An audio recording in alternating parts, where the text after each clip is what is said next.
Welcome to the Thinking Tackle podcast. Now, if you haven't already, please hit that subscribe button so you don't miss an episode. And today, I am delighted to be joined in the studio by one of my best mates in angling, Jimmie Armstrong, a man who has caught an awful lot of big carp over the years, and actually someone who has been on the podcast before, but we didn't focus an awful lot on the big carp side of his fishing, and there's a lot to be discussed there. So Jimmie, thank you so much for joining us, mate. No worries. It's always a pleasure to see you. And I think you might have mentioned in the last podcast, we don't see each other that much these days. No, we don't. I was having this conversation with my wife the other day, actually. It's funny how you can be best friends, not see each. I don't think I've seen you for eight months, do you reckon? Yeah, I don't know. Something but like we that. speak enough, and I know what you're up to, which is mainly fishing these days, which is great. How dare you? Yeah. Well, no, it's true. Yeah. I almost don't believe that, because you two have been like two school kids since we got in this room together. No, but I think we must speak at least every other day. You certainly ring me every day. That's because you never answer. That's what I mean. So basically, I ring you. He's my friend. I'm not his. That's not true. No, Well, there's I think that's a good image to portray your friendship. What I do want to set... Oh, here we go, yeah. So we'll come back to that in a minute. What I do want to set straight, though, is at the start of the podcast that you did with Simon, that you did before, you were set up with a list of Jimmyisms, and I was unfairly blamed. Right. I think you assumed that I'd done it. Absolutely, I thought it Simon was did you. nothing to disabuse you of the theory that I'd done this. I had nothing to do with it, mate. Okay.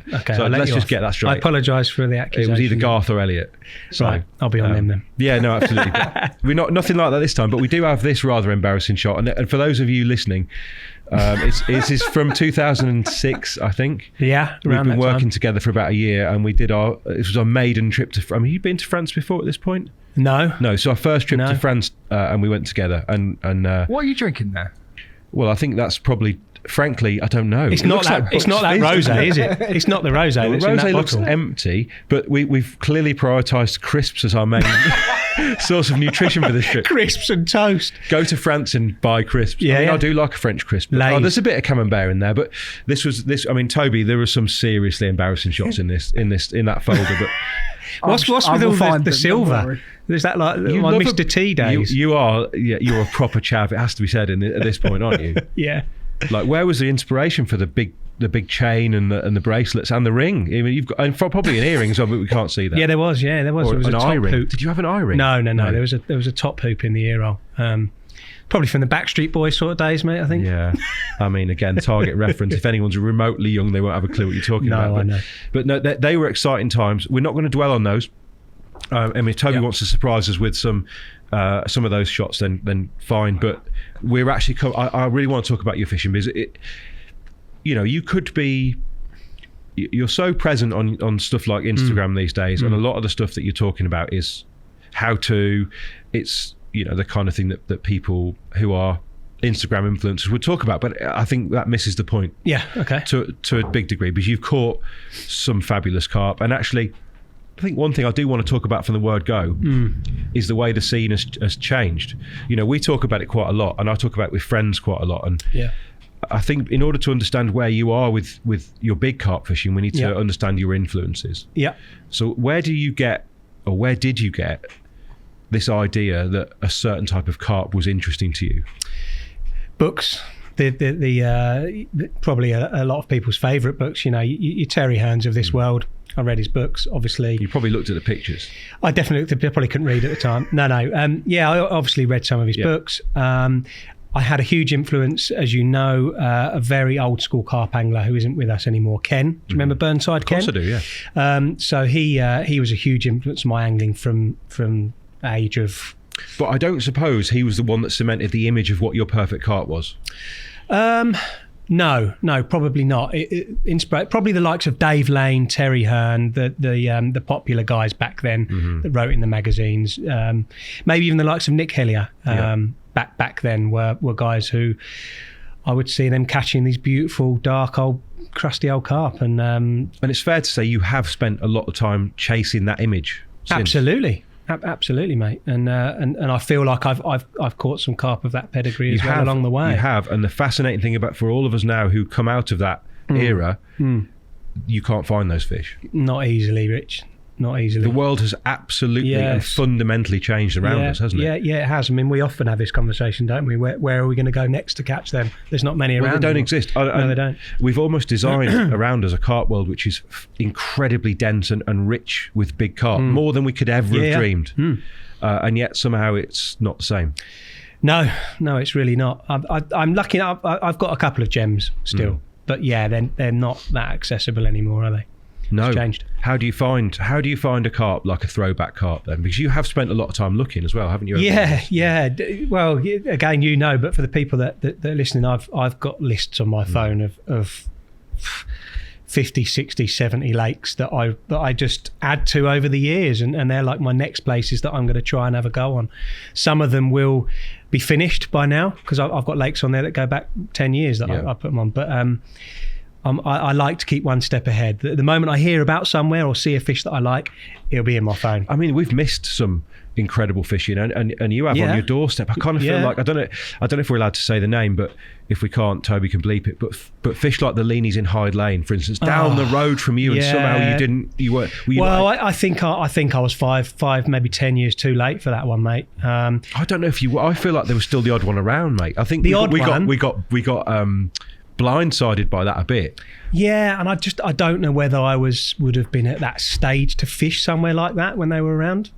I think I was still quite young when literally down the road as well. It's down the road, Rich. But I don't know whether I was at that stage in my carp fishing to be able to tackle somewhere like that at the time. I think I'd have been 15 years old maybe. So I think what we're saying is, and it's the same for me, imagery, which is what we ended up doing largely and still do, is really important in terms of inspiration. Massively. Like, picture of Tell with Malins or Laney with, let's say cluster. I don't know. Yeah. Those sort of images are what we were trying to recapture. Absolutely. And it seems at times, actually, you've been quite, you more than most have been quite conscious of how it looks. Absolutely. Yeah, I mean, that's your memory. That's your big memory, isn't it, to look back on? I know they're in your brain, but in print and looking at those old photos, that's all you've got as the memory. I want to look back fondly and think, wow, at that fish and the way you're holding it and the story behind it. And even what you're wearing. In your case. You've had some crazy ideas. Yeah, absolutely. Well, a lot of people just wanted to mimic that old school Tell look, didn't they? And Laney look. And that almost also that a lot of the images that off your Foxpool era and around that were guys come straight off from work. Absolutely. And I feel like your checkered shirts, your checkered shirts, rigger boots, and grey joggers and a vest. I'm not sure they had rigger boots on. You wanted the rigger boots, so you love wanted rigger boots. I still like them now. Yeah, not in your catch picks anymore though. They might make an appearance again. Winter maybe. Absolutely, I love a pair of rigger boots. I'm just out of interest. Which out of you and Elliot Gray, which one of you wore a check shirt first? Because he had a little go at it, didn't he? Wearing his grafter's jacket.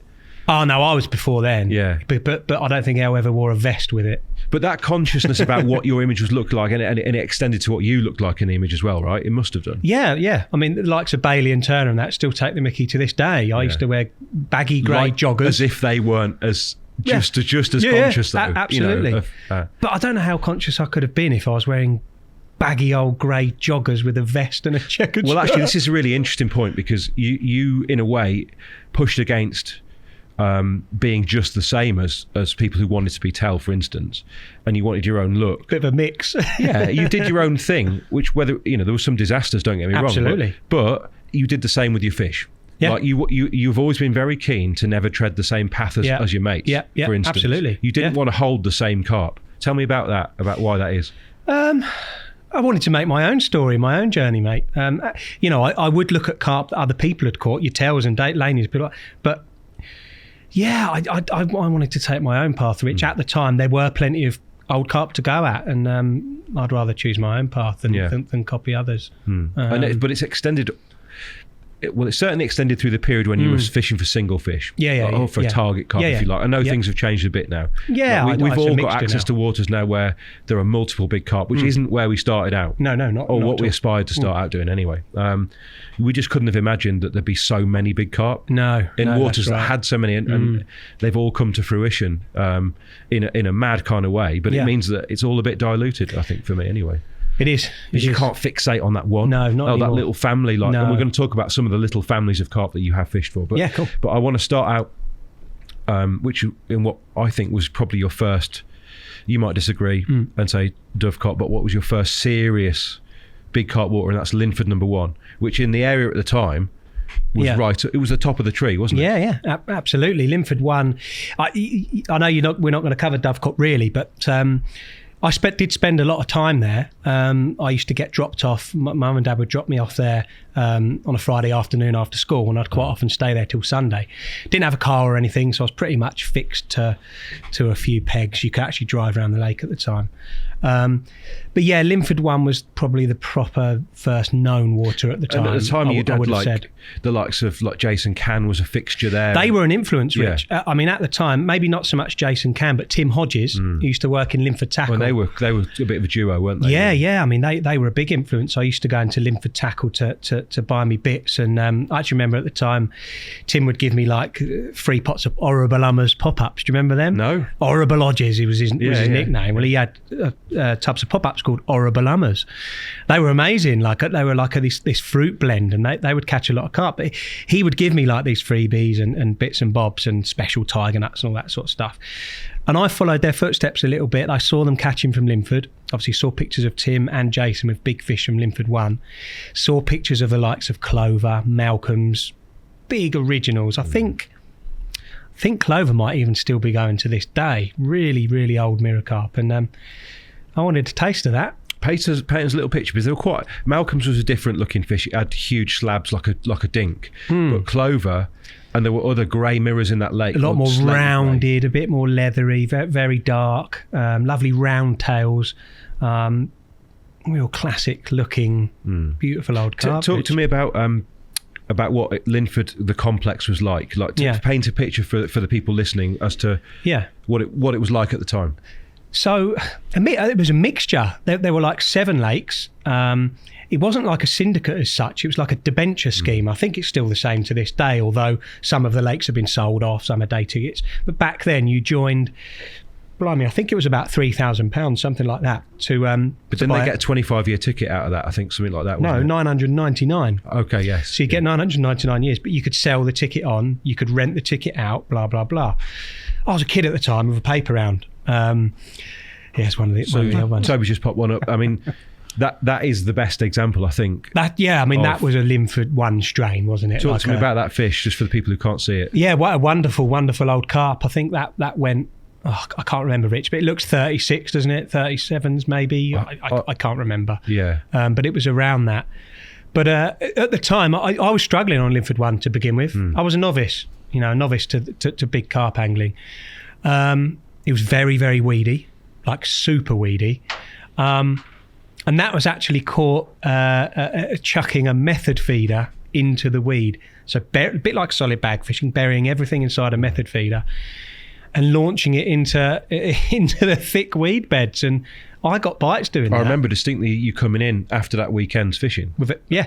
With these photos. But I had someone had recommended me to do that method. It was a headbanger to start with for me. Yeah, I mean, what I want to say about that fish is, right, to some people that might look like a plain mirror that you see in a fairly widespread, but for me it's anything but that. No. Like a fish that you might class as, I don't know, a Simo, let's say. Yeah. Nothing like it. No. 31 and a half. Oh, 31. Okay, I did it. Must be because I'm holding it out like a rocket. But that is. I don't know if that's like I don't know the history of those fish, but those Ouse Valley mirrors. Yeah. There were a few that looked like that, and Clover was like a bigger version of that. Exactly, wasn't it? Rich. Yeah. Exactly that. I mean, I would love to fish for carp like that right now. Yeah. I'd love to go back and be in that sort of era. There aren't many of them left in there now. So, and Linford 1, despite your success there, I feel like Linford 1, it didn't get markedly easier for you either, did it? You were still a hard graft to get to catch what you caught. I mean, I think it was the stage in my angling, Rich. Obviously, I don't know how many years it is later now, but I feel like if it was me going back there now with the knowledge I've got, I feel like I would batter it now. Of course you would. Of course you would. But it's back these then things it was... Yeah, we were novices. It's those experiences that, that was probably the weediest lake you'd ever fished. Yeah, by a long way, yeah. Rich. Yeah, up to the surface. And actually, there are, throughout your fishing, one lake that we're not going to talk about, which is up at Grendon, I kind of feel like you fished in the weed there too. I did. So these themes keep coming back. Absolutely, yeah. But when I went to Grendon, I had the confidence to do that, knowing I'd done it in the past, and you got to fish where they want to be. How quickly did the tactics that you would use, because you haven't, despite apart from those early years at DHP, you haven't chopped and changed too much. No. How quickly did those tactics start to emerge? Like the stuff that you were going to end up hanging your hat on, that fluorocarbon rig. Yeah. How quickly was that actually going to come in together? Because I think it wasn't for quite a few years after the Linford thing. No, probably not. I think the magazine helped mould my thoughts and processes on rigs and stuff into knowing that you don't, there is no wonder rig or anything like that. We went out with so many anglers, didn't we? Adam Penning, Laney, Ian Russell, they all used something different, and it would be very easy, and I did to start with, to you, Laney's just caught one on that rig, I'm gonna use that this week. Oh, Penning, look at that, that's a wonderful looking rig, look at that, that's really cool, I'm going to try that. But quickly I came to know that they all do the same thing pretty much, mate. And I came up with Jimmie's rig. Jimmie's rig. I just came up with something that worked for me. But you don't use that. And actually, that rig that we sort of laughingly called Jimmie's rig, because it was the way that Dave Levy would pronounce it. Yeah, it was. Yeah. So that was a simple rig, but an effective rig. So tell us a little bit about that and where and how that fitted with your angling at that time. Well, really, it was just a blowback rig with a split shot on it, on like to create a waft below the bait, right? Yeah. It was just all it was doing was balancing a pop up out on the hair. To make it a wafter. It's just a blowback rig with a wafter on it, really. And this was probably a phase when I feel like you hadn't settled on a target. We were all fishing around a lot because of the nature of the job. Features. Yeah. We were 1 week I'd be away with Neil Smith, the next I'd be with Ian Russell. So I might be with Neil Smith up on, I don't know, you name me a northern water that Neil Smith fishes. You went to like Worthington Lakes. Okay, Worthington Lakes. So I might be there 1 week, but I'd fish next to him. And then the next week I might be with Ian Russell on Oxley's. And then the next week I might do a bit of my own fishing. So we were flitting about so much, weren't we, at the time? But that rig was, well, actually, I think even before that you were quite keen, and we both were, on those sort of curve shank presentations. Carp Max it was. Yeah, simple. And we used it in the BCAC stuff. Yeah, we did. Strip back braid, simple to tie. Yep. Blowback ring, no tubing. You wouldn't bother with the stick these days. We used to use sticks, didn't we? Yeah, we did. But they worked, didn't they? They worked so well. I last year, sorry, would it have been this year? No, in the spring this year, I started using PVA sticks again with straight bottom bait, and it worked wonders. I think that is the thing that I mean, I don't want to crash this podcast in terms of what I was doing, but we did a lot together, and because we fished around a lot, those kind of presentations, you could take them anywhere. Absolutely. It felt anyway. Yeah. And we did do okay in the BCACs. I mean, Tobes, you've got some BCAC pictures. Like, we did all right 1 year. We did. I think we got through to the final, didn't we? We did. Frankly, like, was so far off the fish in the final, we may as well have gone home. I think that's why we never did it again, right? Probably. We got into the final, got a bum draw, and we sat there twiddling our thumbs, didn't we? I remember one night we were just looking up at the stars, talking absolute rubbish. I do remember about the world. Do you remember? So it was the sort of, there you go. So that's still had the bling on. Yeah, it'll be a few years. Have you still got those bits? Those the brace? No, no. Probably sold them for millions. They're worth a lot of money. Not. But yeah, look, there we are celebrating the fact we're semi. Is that at Willen? That's at Willen. Yeah. So obviously a lake that... I feel like you shouldn't even really be in that photo, Richard. Oh, here we go. Why is that, Richard? Well, because you slept through everything. You pretty much qualified us for that final, didn't you? Luckily, you came good at Chilham. Yeah. So Richard, for some reason, in that semi-final, was very tired. I was growing at that stage. His alarms were going off constantly with bream, and he wouldn't get up. And we'd agreed that we were going to spod every 2 hours. Correct. As well, hadn't we? So I ended up spodding, reeling in bream on his rods, casting mine out, casting his back out. But I remember getting quite angry one night and trying to pull you, but you're obviously a big lump. Like, if you ain't getting out if you don't want to. Do you remember the practice that we did with those ground bait balls? We'd gone a couple of weeks previous thinking, right, we're going to be really clever here. We're going to go in with a ground bait attack, which obviously would have been a disaster given the amount of bream in the lake. But it was me casting the ball, wasn't it? Yeah. And you placing them into the pulp. That's it. But quite often they just roll out. I think they were just rolling out, and then you just smash the sling full with nothing in it. Yeah, exactly. Yeah, but no, this is all around the sort of those curve shank type hooks and the simple. It was sticks. It was all sticks on that, wasn't it? Sticks and range. And spomming. To be honest, I think we'd been quite influenced by the Korda way at that point of, that the corn pellet hemp with a bit of a whittled down job over the top of it. With a stick on the end. Yeah, I mean, looking back, we were obviously influenced by what we were seeing in the match side of. I mean, it's fair to say Korda at that point had invested quite 100%. A lot of time in that. Dan and Damo were probably doing it at that, they had. That stage. Yeah, they had. You had like Chris and Steve and the funnel web sort of revolution. Didn't they catch carp? What a method. Why have we changed?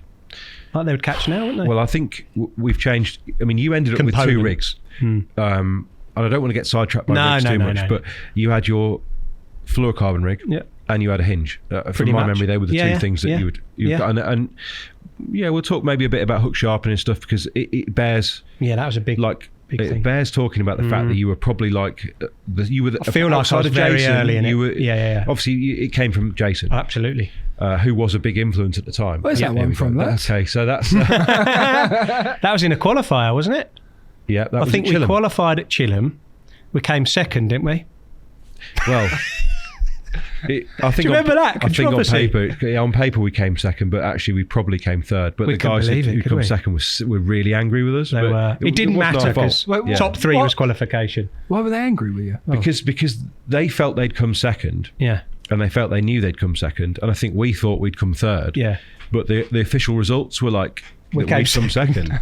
And bear in mind, there's no money at stake. There and it's top 3 qualified. Yeah. So we all qualified. There was nothing at stake, but I think they were just pretty angry that somehow the marshals got it wrong. And we were just Rich was like, don't know. Yeah, sorry, mate. Yeah, we've done all right, but this was another good. So this is the BCAC qualifier at Chilham Mill. Yeah. Which is, I think to have caught tough what we caught from that venue, we would have been pretty happy to have caught on a session that we'd fished. We caught like 4 or 5, didn't we? Yeah. I remember you, mate, fishing. I know I had a little pop at you about Willen because you were a big lazy oaf. But on this one, I remember I was in like a pointy swim, which I fancied a bit of that. And you fished off the side. And I wouldn't have fancied that. But you were casting, I remember, to a tiny little gravel patch by the island. Do you remember? And that did a few fish, didn't it? It did. A few bonus fish. And a picture that you won't ever leave me alone because you won't ever stop showing it.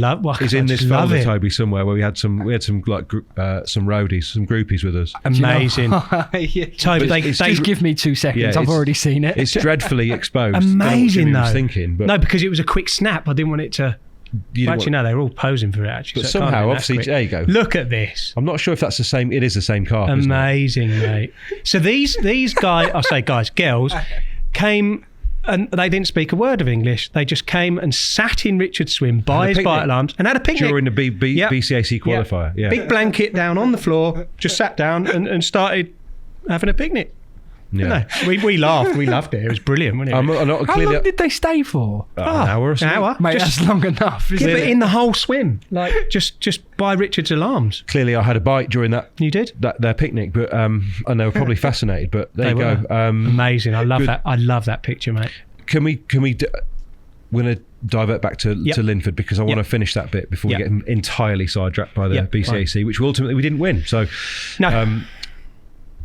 What are the things that you learned at Linford, and did it get any better than that 31.5 that you caught at Linford? I think, yes, I had a few fish in the winter, but that wasn't actually from Linford 1. That was on the other lake called Rockler, which was also on the Linford complex. Mm-hmm. They had more than one decent lake there. Yeah.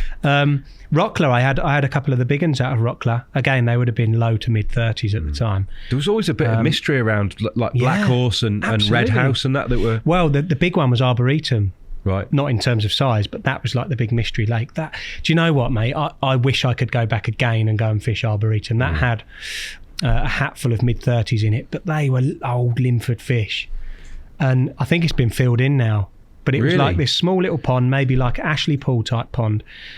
Lilies everywhere, the most beautiful little place. But again, I just thought it'd be too granite for me at the time. So I didn't do it. But to go back there now and have that, I'd love to. I'd love to go back in time and have a go there, Rich. We had some dreadful trips to Park Farm, didn't we? What dreadful trips? Yeah, when I just couldn't hit the spot, and then javelin my rod into the reeds. Oh, it just got a bit too much for me. Yeah, I remember that. Mate. But a really reliable winter water, Park Farm, wasn't it? Brilliant. I remember going to Park Farm 2 a few times and fishing into the reeds, if you remember. That's where they lived, That's what I mean, yeah, those trips. Yeah, brilliant. Great fishing. Super complex. Yeah, and one that you don't hear about anymore and barely was talked about then, in a weird way, because of the debenture system. Presumably you couldn't just drop on and... No, but you could rent a ticket. I rented a ticket for a year, which was like 400 quid or something, and you can still do that now. But what is interesting about that period for me is you went on to be really successful as a guy who caught the big uns that he was after. You didn't catch them out of Linford 1, and at some stage between that and probably your next thing, something's clicked into gear. Yeah. I think my love for fishing and I started doing time, Rich, at the time. Don't think I'd have had a girlfriend at the time. Even if I did, I just went, Rich. That would have been... I'm trying to think whether Linford 1 would have been at my magazine stage. It was. When you came in with those pictures to DHP. Came in with those pictures? No. You'd caught those fish at the weekend, and Mark Holmes was claiming credit for having steered you onto the method into the weed. Yeah. I think just before... Which he may well have been responsible for, I don't know. Probably. Yeah, he was. I think just before DHP, I started going into turbo mode for carp fishing, as in living, breathing, and spending every single minute I can thinking about it, going. After Linford 1. Well, I think we're going to say it's Irchester, right? That's a different league to Linford 1. Yeah. That was a proper... When we started at DHP, if you were in that sort of Northamptonshire area, that was top of the tree that we could access. I think I'd seen some... Again, there was no social media back then, so it was all in the magazines and talking to people. Saw Tony Makepeace. Do you remember Tony? Yeah, of course. Yeah. With some cracking fish. And I think it might have been Tony that got me a ticket on there. Talk to me about what Irchester was. Then. Yeah, so Irchester was a very, very windswept Nen Valley water. I wouldn't call it the most beautiful place in the world. It was a Nen Valley water, very windswept, very cold at times, and a huge step for me. There were three or four lakes there. I think there were 4 lakes there. The car park, which was the Granite Lake, the Big Lake, which was hard but catchable, an easier one called the Island Lake, and then the Prison Lake, which was fairly unknown at the time. But there were some very good anglers that fished that lake back then, and it was a big step, but it was a step that I wanted to take, see if I could achieve something there. But it's fair to say you weren't short on confidence when you landed up at Irchester. No, and I think that might have been although it was probably a bit arrogant at the time. It probably stood me in good stead to a degree as well, because I would just go for it wherever I went. And I not so much anymore, but at the time, if it upset people along the way, I didn't really bat an eyelid. No, it's the arrogance of youth, isn't it? It's this idea that you're a new guy on the scene. And to be fair, there's 2 ways to approach a new water where potentially you're at your depth. One's to go balls out like you did, or one's to shrink away and be not talk to anyone. Yeah, so, but I felt like if I was going to be one of those ones that shrunk away and was a quiet little mouse, I wouldn't succeed on there. There were some great anglers on there, Rich. They'd have walked all over me, I felt like, at the time. They probably wouldn't have done, but I felt like that. So I thought, you know what, I'm going to puff my chest out and try and be. Do you think that kind of the mentality and the competitiveness was your biggest strength at that time? Probably. That might be why we did all right in the matches as well. I think. I was very confident for some reason. And you did you start on the Big Lake or a bit? I mean, I remember you being on the car park, which was the jewel of the complex. Still is. Is it? Still is, yeah. Tiny lake? Yeah. 3 acres or something? Yeah, granite. But why was it so hard? There wasn't loads of carp in it. Doesn't explain why it's so hard, though. No, I agree. Why was it so hard? A lot of naturals, very silty. They were very aware of your presence because it was small. I don't know. They were just extremely cagey carp. And was the Queen of the Lake swirly at that point? Was it the swirly? It was swirly. It was swirly, and fish, it was. And I didn't actually catch swirly. No. I would have loved to. but yeah, I didn't. But I did catch some nice ones along the way. It did feel a bit like to me at the time that this was you going up a level, though. Oh, mate, yeah. Even now, like the car park would be somewhere I'd love to go back and have a go on. Some great fishing there, Rich. And some good fenced fishing now as well, isn't it? I think. Yeah, it is. Yeah, it's kept quite quiet, but they're still about. Probably not those fish, but. No, Tobe, let's chuck up a picture because we need to talk about the character of these Northampton commons because it's going to come back to us in a bit. But like they're sort of dark, bluey, purpley sort of back slate, aren't they? You can tell an M Valley fish the moment you flick through it in a magazine or on Instagram today. Would it be fair to say though, still, despite the fact that you'd levelled up and you were starting to put the pieces together as a big carp angler, that you didn't really catch what you should have done or could have done from there and left without the big uns again? Absolutely, mate. Yeah. I think there were so many more fish to fry. I thought, you know what, I'm not going to flog. I'm not going to stay there. Because it did also seem, in your defence, shortly after that, you caught everything you fished for. Yeah, absolutely. and again, mate, it's somewhere that I would like to go back to and have another go at. But they're not the same fish now, even though there's some lovely ones in there. Are they the same strain? Oh, they must be, mustn't they? Yeah. I don't know. Yeah. I don't know how these things work. Could they have become? Friends of mine fish there, and they look similar strain. Absolutely. Where are these pictures? So go to Urch. Yeah, Urch, and then okay. I mean that's not actually Urch. I've just wanged that in there by accident. So next one down. Yeah, from there. So you. I mean, this is a £25 common, right? Yeah. You've gone for a very magazine-y sort of pose, but let's look for. No, that's a random. These are Urchester fish. You can see them. I mean that if you go up, Tobe, if you go up a couple, that's very typical Urchester. I mean, it's a horrendous photo. Is that Island Lake or Prison Lake? Yes, that's where I started. I started on the Island Lake, which was a higher stock. Again, just to get the feelers for it, really. It's gone. But yeah, that's your typical Nen Valley strain, you know. Super deep. Like thick set commons with a silvery greyness to them, isn't there? That's bang on. You've described them perfectly. Yeah. But I do remember you having.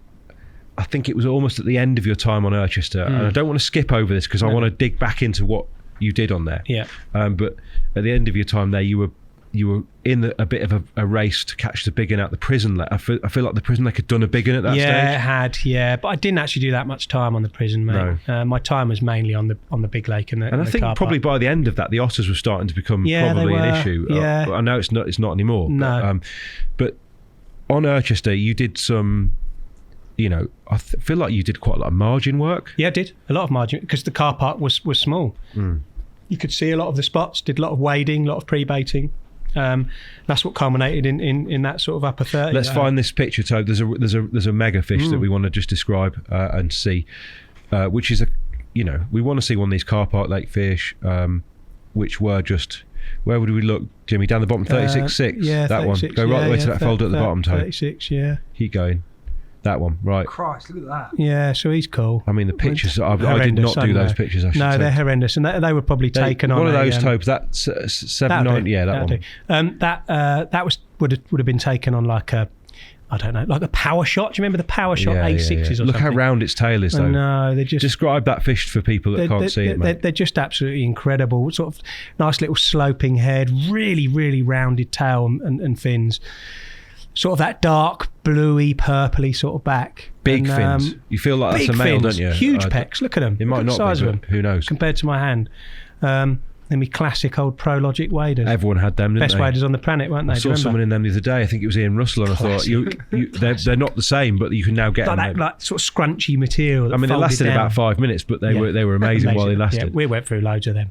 But you can see in the background of that shot, Jimmie, you've got reeds. Not a lot of backdrop because these were like windswept open pits. Oh, there wasn't big overhanging trees and all that sort of stuff on the lakes. And to the right there, small bushes, which again, small willows probably in Urchester at the time. I'm sure it's grown up a lot now, actually. But it would go deep quite quickly. I imagine if you were there, any kind of like we are at the minute, sort of into autumn, it could be pretty gnarly in that valley. Mate, There were many times that.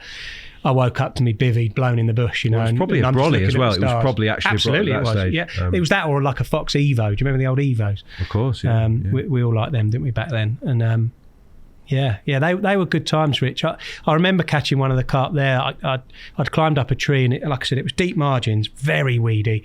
I remember seeing fish sort of patrolling the margins. I remember lowering a choddy on top of the weed. I think I was doing like a feature with Mark Hutchinson on Urchester at the time. And actually, I didn't put the picture in there. I remember doing that one night, and it rattled off the next morning. I think it was like a 36-pound common or something. I haven't actually put that in the folder.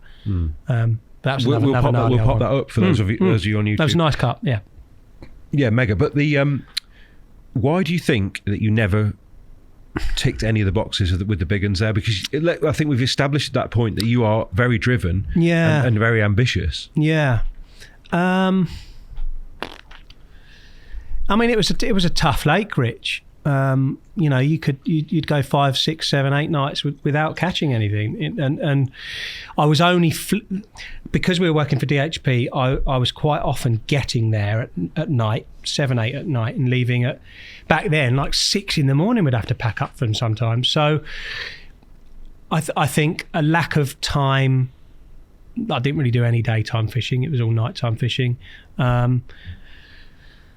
I think time, Rich. I'm lucky over the years that I've done more and more time, and maybe I wasn't. Does that mean there. These captures are perhaps some of your most treasured? In the probably, sense Rich. Yeah, because I was getting there in the dark and leaving in the dark, which is hard. Yeah, it's hard to do that. Not all the time, but most of the time. Yeah, you were certainly. I remember at the time you were very, you were coming in every now and again with shots of fish like this. Yeah. Which at that stage I hadn't caught. Yeah. These were much bigger than. But I was turning up. Most of us were catching at DHP. Like you were the guy who was on the trajectory at that moment. Yeah, turning up stinking because I'd been there all night. Covered in mud.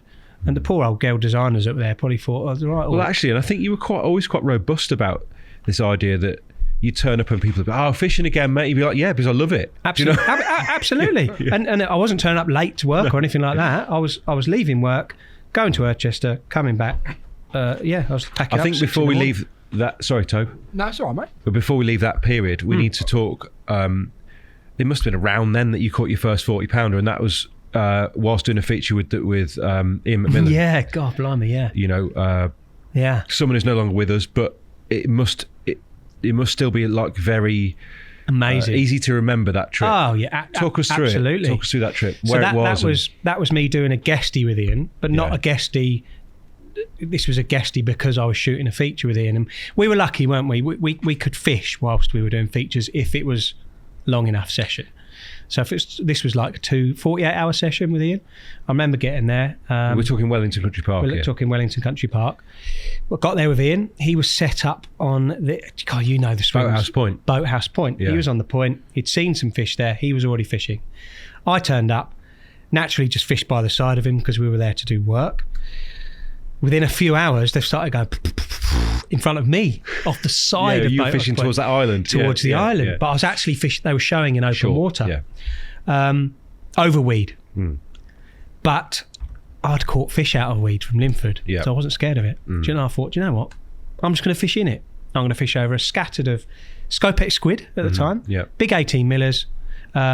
Snowman rigs, big long hook links, snowman rigs straight in the reed, so it wasn't method feeders like any bags or foam or anything. You were quite a fan of foam, weren't you? Yeah, I think I was just using foam, Rich. Yeah. Big long hook links on clips, and I was just casting out to the showing fish over scattered 18 millers. In drops or soft. So you knew it was in weed. You know what I mean? But when I mean long hook links, I'm talking this sort of length. What's 14, 18? 16 inches, 16 maybe. On sort of a semi-stiff coated and that would braid. Probably have been lead clips at that stage. Would have been lead clips. Yeah. It'd have been through to those old sort of curve Carp Max hooks. Mm-hmm. I ended up going on and catching like 6 fish in 48 hours. One like 39 pounds, 14 ounces, I think it was. And then the big one was... So I had the dark one and folded tail. Folded tail was the one just under 40. And dark one was £40.4? £40.4. Yeah. I'm pretty sure they were both in the same night.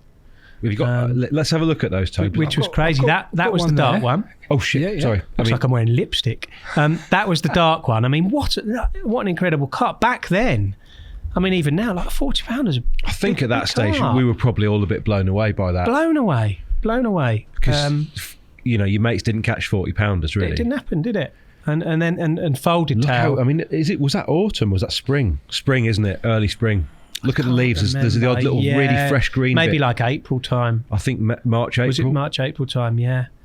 But the activity what was that like to catch that fish? That's the dark one. Incredible. But Ian, of course, was absolutely this is an blown even better away. carp. But, Look at that. Folder tail was such a cool Amazing fish. I photographed fish. that fish for Steve Renyard. Amazing fish. Not long after, maybe. Was it? But 38. Ian was as blown away as I was, Obviously, I was there to do a feature on him. Did he catch? No. So I've had 6 fish in near brace of 40s, and there's me like up for the camera. But you wouldn't have given a shit though. Absolutely not. No. I wanted more. Yeah. I wanted more. I was almost like, don't care about his feature. Yeah. I want to catch more big ones. Like, sorry, Colson. You might get a crap feature here. But yeah, amazing. It probably wasn't though. No, because back then you could, rattle off 15 good photos and how easy was shooting. Did your features? fish go into the piece? Probably not. No, probably not. I feel like it was a piece on boilie fishing, stringers or something. That Ian was it would have been. It'd have been yeah. scattered baiting because that was the thing to do there, wasn't it? Throw and stick boilies. And for me, this is the heyday of Welly. Not when they were at their biggest. No, the heyday that was when Ian something was McMillan special about it, and it wasn't quite as well known as it would be 10 years on. So it wasn't quite the Ian Paul stage. And Renyard when they first or Mickey Gray Pantuzzi they all did, didn't they? It was kind of the era after that when Ian McMillan battered it. Tim Wagner, do you remember him? To be really it was at the start of the period when people got annoyed with how well known it was. Yeah, it was Welly this, Welly that. Yeah, it was a bit that. discredited, wasn't it, back then? It wasn't really given the credit, I think that's why it disappeared off the scene. But it was amazing, wasn't it? We won't see the like of that. No, mate. never. What a lake! No, incredible. Shallow, incredible. Plenty of features, lots of long range fishing. But it was just it was like, that must be from Welly, But actually, they were. Did you feel that fish. at the time when were you hearing that when you? I think that was just slightly before it went wild. I do as well. Just before. I think it went wild. When Tim Wagner was catching hordes of them. Do you remember? Often hordes at Boathouse, I think, as well. Yeah, from memory. hordes of them. Picky went and slayed it, didn't he? But I think that was just before it got sort of that. Well, they were 40s, not 50s. Exactly. At that stage, exactly, but ridiculous, really. Yeah. They were the big uns, weren't they? Then. So you've had 2 PBs in a trip. Yeah. I can't remember which one I caught first. So it wouldn't have it wouldn't have been a beat, but I can't remember. Sorry, no, I mean 2 fish that would have beaten your previous PB smashed in the it. trip. Yeah. I think my PB before that might have been.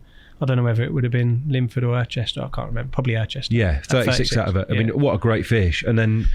Yeah. And actually, when you look back on those Welly fish, which they're still there, I think Bales is fishing there, isn't he? But I vaguely remember at the time almost being a bit like, I want to get the Welly PB off my back a bit because of the way it went. That's what I was saying. Yeah. Did you feel any pushback when you were like, I've caught these fish? Maybe when it started to go a bit crazy, like when other people were battering it. Yeah. No, I think I did. Yeah. But did you have a PB from there as well? Yeah. And I remember having this discussion with you. Be nice to catch something else. You know what I mean? Get that off our backs. We both did all right on guest sessions there, mate. Yeah, but now I look back, I'm like, they were incredible. But that was an incredible PB. And the fish were, looking back, again, you need to have a good eye for a fish. But if you look at the Welly fish, they are really sensational. Brilliant. I love the place though. I'd love to go back there now and fish. Amazing place. I love the hustle and bustle of a park lake. There's always something going on. And with the rest of the scene having sort of come up around Welly, it's been normalised to a degree as well. It's not like Welly is so far above everything else anymore. There's an awful lot of places with a lot of 50 pounds in. Right. But when Welly really burst through to being the preeminent big fish water of our era, it was a head and shoulders above everything else. Mate. Obscene. There was nothing like it. There was a lot of bait, and that's a good combination. Shallow water, where here's some. What setup is that's not yours? That looks like Steve Renyard's setup to me. Well, it's in the Welly folder. That's in the Welly folder. Maybe I just nicked some random pictures that I liked from Welly. But that definitely wasn't my setup. But that is Welly. It really like the Neville snag bars. It looks like Steve's. I'm almost certain that's Steve's. I think it is. But well random. But I don't know if there's any more Welly fish on there, Toad. But I had like six in the 48 hours, and they were. Well, some of the small ones probably went to £50. Yeah, I mean there was a common like with this split tail that was 28.8 cool. at the top. Yeah, there, that was maybe. probably it. I mean he's pretty cool, isn't he? And yeah, he does look cold, doesn't it, Rich? Yeah, that's got to be March time. April. It says 1st of April. Oh, there you go. I mean, that's corking fish. Lovely isn't it? fish, mate. Almost certainly did £40 that because they nearly all did. Must have done. Yeah, look, I've got lipstick on again. Maybe I had a sore lip. Maybe Ian punched me for catching all the fish. You couldn't punch a little girl, surely. Look at those pointy sideburns. Wow, like a little witch. Well, at least we've been spared the highlights, I think. Yeah, I was going to say your folders, mate. I'm going through. Yeah. It's got different hair in each one. I was heavily influenced by Kevin Peterson when I had yellow hair, I think. Yes. Well, great carp. Yeah. That is a great carp. Yeah, that is lovely. Lovely. But a little interlude, Total carp really. pose. But did that affect your fishing when you came back from that trip and you'd now put your I PB think- out of sight, really? Yeah, but I think that may have been the catalyst for then going on to bigger things, mate. Yeah, yeah, like wanting to target those big old carp. Yeah. I mean, we got to fish some Great Lakes. That was a great. I Absolutely. mean, it still goes on today. I'm sure if you Yeah. want to film something now, you can get permission to go on places. The perks, But- we had good perks back then, didn't we? But there was a bit more slack in your time budget when you were shooting a magazine feature, because Yeah. Imagine doing it now. the filming just- side of thing, you can't put the camera down. No. But You shoot one in 10 minutes now, magazine feature. But back then, 48 hours. But we for put our one heart and feature. soul into it. You know, like you Absolutely. wanted to bring back Yes. something really, really good, didn't you? You'd come at the back time? with, Yeah. like now, if I shot a feature, I'd take 15 shots and all 15 would be the ones. Back then, you'd take 150 shots, 200 shots, wouldn't you? Yeah. Then you'd have to go through them on a list. Remember, you put it on there. You put it on the contact sheet. contact sheet, And yeah. you pick which ones were the best. Mostly and soft. mostly soft. And then it'd get edited. But anyway, I mean, that's a little window into what you were doing at the time. But we want to stick on course with the fishing. Yeah, for so, We will do in just a sec. what have you found? Oh, no. What's he I've fa- just done some digging. Where's this from, lads? Why would you do Butcher. that? Is he a butcher? Were you a butcher then? Or something? Explain to me why that's a butcher, It mate. just looks like a butcher's hat, or like a. Well, I've just been going like a- through them, and it's the only one I can't make any sense of. He was can- calling for help. It's a picture of me wearing a Shimano tribal hat, as popularised by Nick Hellier, with a distress whistle in my mouth and a said to Rich, any life problems? jacket around my neck. Any problems, just whistle, and Yeah. I'll come out and help you in the The night. problems that we had was me misweighing my first ever 40-pounder. That was amazing. So we didn't actually have a 40, but at the time he had. we're calling Brilliant. it a 40. I had a 40-pounder on that trip, and this is to a Tang de Margot in France. Yeah. Again, going back to our first Is French that trip. sorry, I didn't mean to interrupt. Is that this picture here? Hang on. Oh, but that's it. So maybe not that one. But Why not? Is there another one? I don't know. I'm not sure I'd lay a fish on its belly like that. I think generally Is James. there any more? Up anymore? Yeah, Oh it's no, like- Tang de Margot. Go in that actual folder, mate. And there's millions. It's on there, it's but- it's. Look at the hat. Go up again. No, Dave. let's look at James with a sturgeon. That's I'm keen to do that. Team Korda. Look. Team You already had Korda. aspirations to Let's join. show everyone I this reckon by that stage you'd probably decided you wanted to come to Korda. But, mate, without a doubt. Look at those dairy boots, Rich. Yeah, and the tracksuit Feeler bottoms. tracksuit bottoms and dairy boots. What a look. That is a look. Yeah. But my first 40-pounder that wasn't a 40-pounder toad, it's quite an unremarkable fish. So I We was buzzing held at the time. held up like that. We held the scales by the bottom and it just scraped 40. So We it's did. probably I think 38. we were just like, come on. come on. No, we didn't know, did we? Didn't know. We were youngsters back then. But you still see that go on today. People holding the scales on the bottom, round the bottom. Yeah, but I've seen even good anglers doing it, Rich. Like you were meant to. Don't get me wrong, it's a lot easier to weigh a fish like that. Of course, It because also you can makes use them your bigger. biceps, can't you? It also makes them bigger. We But- had a good trip that trip, mate. Yeah, you had a real big, and you had a 44, which was huge to us at the time, wasn't it? Yeah, look at them. That's, There you that's go. the 40. There you It's go. not, like I say, it's not. That's a the great carp. 39-12 that was 40. It won't even be 30. It'll be 38. Why do we look like we're both wearing lipstick all the time? Do you reckon it was the cannons? extremely cold, Yeah, it mate. was. Looks cold. Yeah. It does look cold. Mate, look how fit you look there. You look fit as like a racing snake there, boy. never. That was in your angry football days. That's still going. Yeah, this is true. So after the welly thing, right? I'm trying to think where you'd have gone, because at some point you're going to make one of these campaigns stick, aren't you? Yeah. Like where you're going to catch the bigger. Did I go to the kennels then? Yeah, I maybe think off so. to the kennels in And Northampton. I Nem vividly Valley again. remember. Right, so tell us about the kennels, because I don't remember much about this from the time. other than No, the so thing. it's called the kennels for obvious reasons. It was next to a kennels, so you'd hear dogs barking all night long. But this was a little lake in the Nem Valley. How did you get a ticket? Because it was a tricky one, wasn't it? So back then, a good way to get tickets, like on these waters, was to send a letter. So Probably still is, Yeah, I mean, like random text messages and all that sort of thing, they would get ignored. I remember there was Mr. Perkins. It was. I remember writing this letter, probably in work at the time. How did you hear about it on Urchester? Yes, probably through Tony Makepeace again. I guess it was a small influence on me back then for getting to know waters. I remember sending Mr. Perkins this letter, and he phoned me, said, come and meet me. So I drove down to the kennels, went along this bumpy old track, and he had a big house, big old mansion on the lake. Took me in there, had a cup of tea, and I got to know him quite well. And he obviously liked me. I was only a youngster at the time. I don't know what would I have been, 20, 22 or something. Yeah.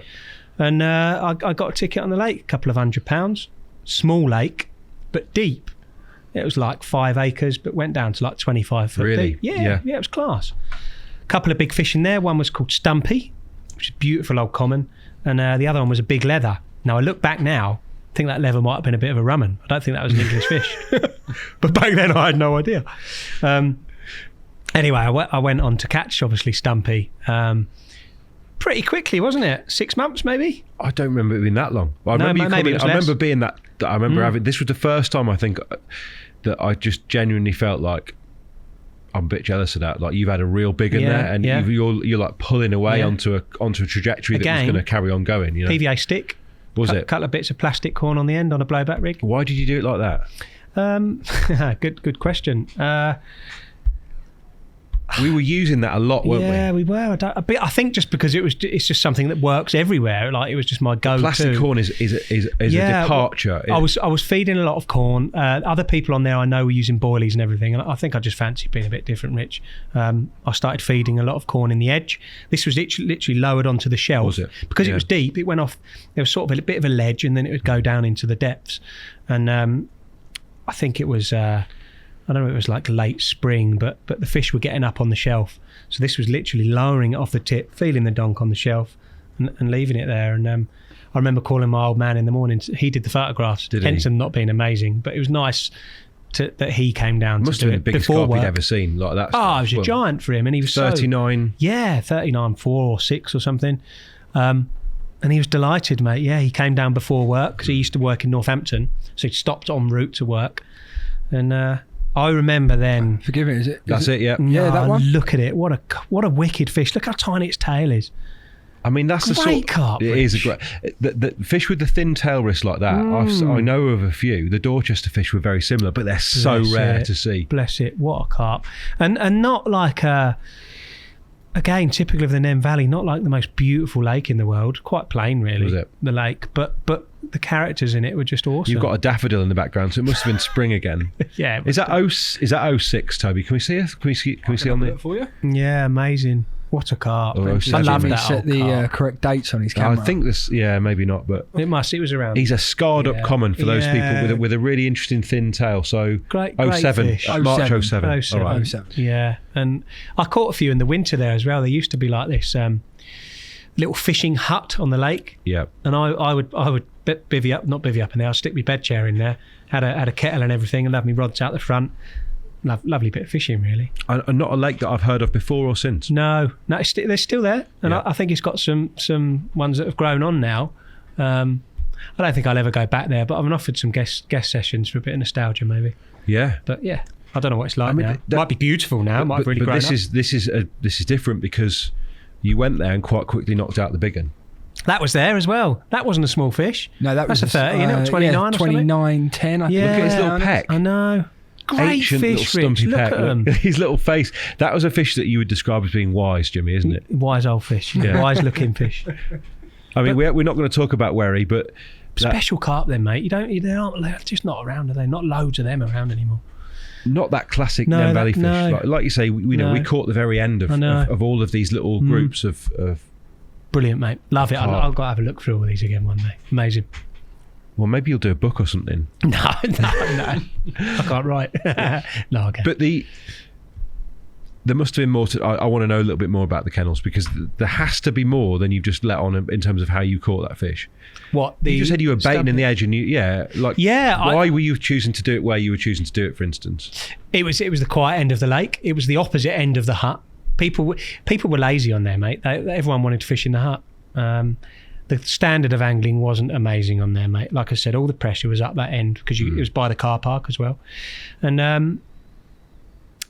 I decided just to be a bit different. Use sweet corn in the edge. I was seeing them in the edge. Like it was like 8 foot. As early as that, and as then it early was as slow March. Yeah, you were seeing fish. absolutely. Yeah. You would. It was tiny, Rich. They were a bit different in there. It was such a small lake, almost like a garden pond. Was it 5 acres, or have you hammed that up a bit? No, it was 5 acres because you got the main lake, and then there was like a tiny little channel, and it opened up into this little back lake, which you could catch them out of. I didn't really do much time in there. But I just went in with the corn approach, whether I'd seen someone doing well on corn, but I thought it might work there, and it did. There isn't a lot more to it than that. What was the spot? What sort of substrate? Yeah. Why did you choose to? Hard. It was a hard spot. It was like a ledge. I remember the ledge well, and I would just keep baiting that and you ledge. could see it glowing up. Yeah, you could. Yeah. And the lake was quite weedy. In fact, I remember that fish getting caught up in the weed for a while. I mean, I think it was quite simple tactics, mate. It was just baiting that spot constantly, and it did fish. With corn? With corn. And a few chops, or just corn? No, just corn. Oh, interesting. Corn. Fished a little stick with 2 bits of plastic. Weirdly, I don't remember you having done that since either. I've used a lot of maize since. I've had some good sessions on maize, but no, corn, not heavily. Not in the big. No. There was a few. I don't know. I'm gonna say 5 years ago, it was quite de rigueur to fill it in with corn and fish. A linear, for instance. That was the thing on Oxleys for a while, from memory. Yeah, it worked really well on the kennels. Kilos though. Yeah, absolutely. Were you getting the freezer bags, or were you getting the No, I was buying them by the tins. Much better, just like going to Aldi or somewhere like that. I don't even know where Aldi would have been. Tray of corn, mate. Yeah, that was the Elstow thing. Like you had to go. I think it was Aldi like Tesco, or Lidl or something. Tesco's Value or something. Yeah. Yeah. I'm pretty sure that Bales put me onto. He would have done, the from his Elstow days. Trays of Aldi corn or whatever it is. Yeah. Now I get, I think, Chef's Larder or something from Amazon. Do you? Yeah. What, catering tins? Yeah, big catering tins. Yeah, they're like 2.5 kilos or something. Can't think, but they're big tins. Yeah, I mean, it seems to be the people who really know prefer maize. I don't know why that is. Yeah. That my recent session on Chanterine, I used a lot of salty maize, a lot of it. And Tell's like, it everywhere. I'm pretty sure Terry Hearn is like, he uses a lot of maize, and he has got a special way of preparing his salty maize. Yeah, that's right. I mean, I get salty maize direct, but they love it. It's a bit harder, isn't it, than corn? I think it's a bit more versatile. You can even use it on the hair if you want, can't you, maize? It's got to be more to it than that, I think. Yeah, I don't know what it is. From what I hear, but I don't use it at all. No. So you'd think corn would be better, wouldn't you? Softer. You'd think a bit more tasty, but I don't know. I don't know what it is. No, interesting. But that's a short campaign, the kennels. Very. I call that stumpy, and I wasn't overly bothered about that mirror. It would have been nice. But I joined for stumpy. Another. Great I mean, you'd had a run of common, so your attention must have turned at the time to a mirror. Yeah, absolutely. I had a big common. It was time to go back for some big mirrors. Yeah, I can't remember when on next. Well, I kind of feel like it's probably Warrington, maybe. Yeah, we're not going to talk. We're not going to do folly like that. But I caught big mirrors there. Yes, but the wise common. And the wise common, yeah. Around that time, they were again. Wherry was a water. The folly was a water that was going to be. It was going to do 50 pounders in the future, but you caught those fish. Did you catch that pig? The one that was a 50, the big fat one? Possibly, but it would have been like mid-30s back then, low 30s even, and it wouldn't have been called the pig either. So by that stage, you would definitely, you'd either just about started at Korda or you were about to, because you wrote about that in the Telling Tales book. Yeah, it was probably just as I was about to join Korda, yeah. If not, I'd just joined. I think you had just joined. Which means that the next thing must have been Eggett's. Now, you did touch on Eggett's when you spoke to Simon previously, but having listened back to it, barely mentioned it. And there is the story, lots of stories. For me, this is the key moment in your angling. Yeah, absolutely. Up to that point, we've established that you're starting to do well, but this was an opportunity to fish a historic, tough water for the kind of carp that, frankly, none of us have got access to anymore. And you can't, and that's not even there anymore, mate. Either. And it also gave you boat fishing and the ability to see your spot in detail, which I think was really key, wasn't it? Massively. And it also tied in with the time that you started using this fluorocarbon rig. So you must have met Jason Hayward at this point. Yeah, I'd met Jason Hayward. It was before Eggett's. I'd met Jason Hayward on Monk's Pit because I'd done a few features for ACF, I believe. And Jay over that period, Jay had influence on me. And he was exerting that influence on the whole carp scene at that point. Yeah, he was writing and stuff, wasn't he? He started doing sophinology, and then we'd done bits with him on DHP. but he'd opened everyone's eyes to hook sharpening. To most stuff. I mean, how close was your rig to his rig? Let's say. Let's put it that way. Yeah, similar.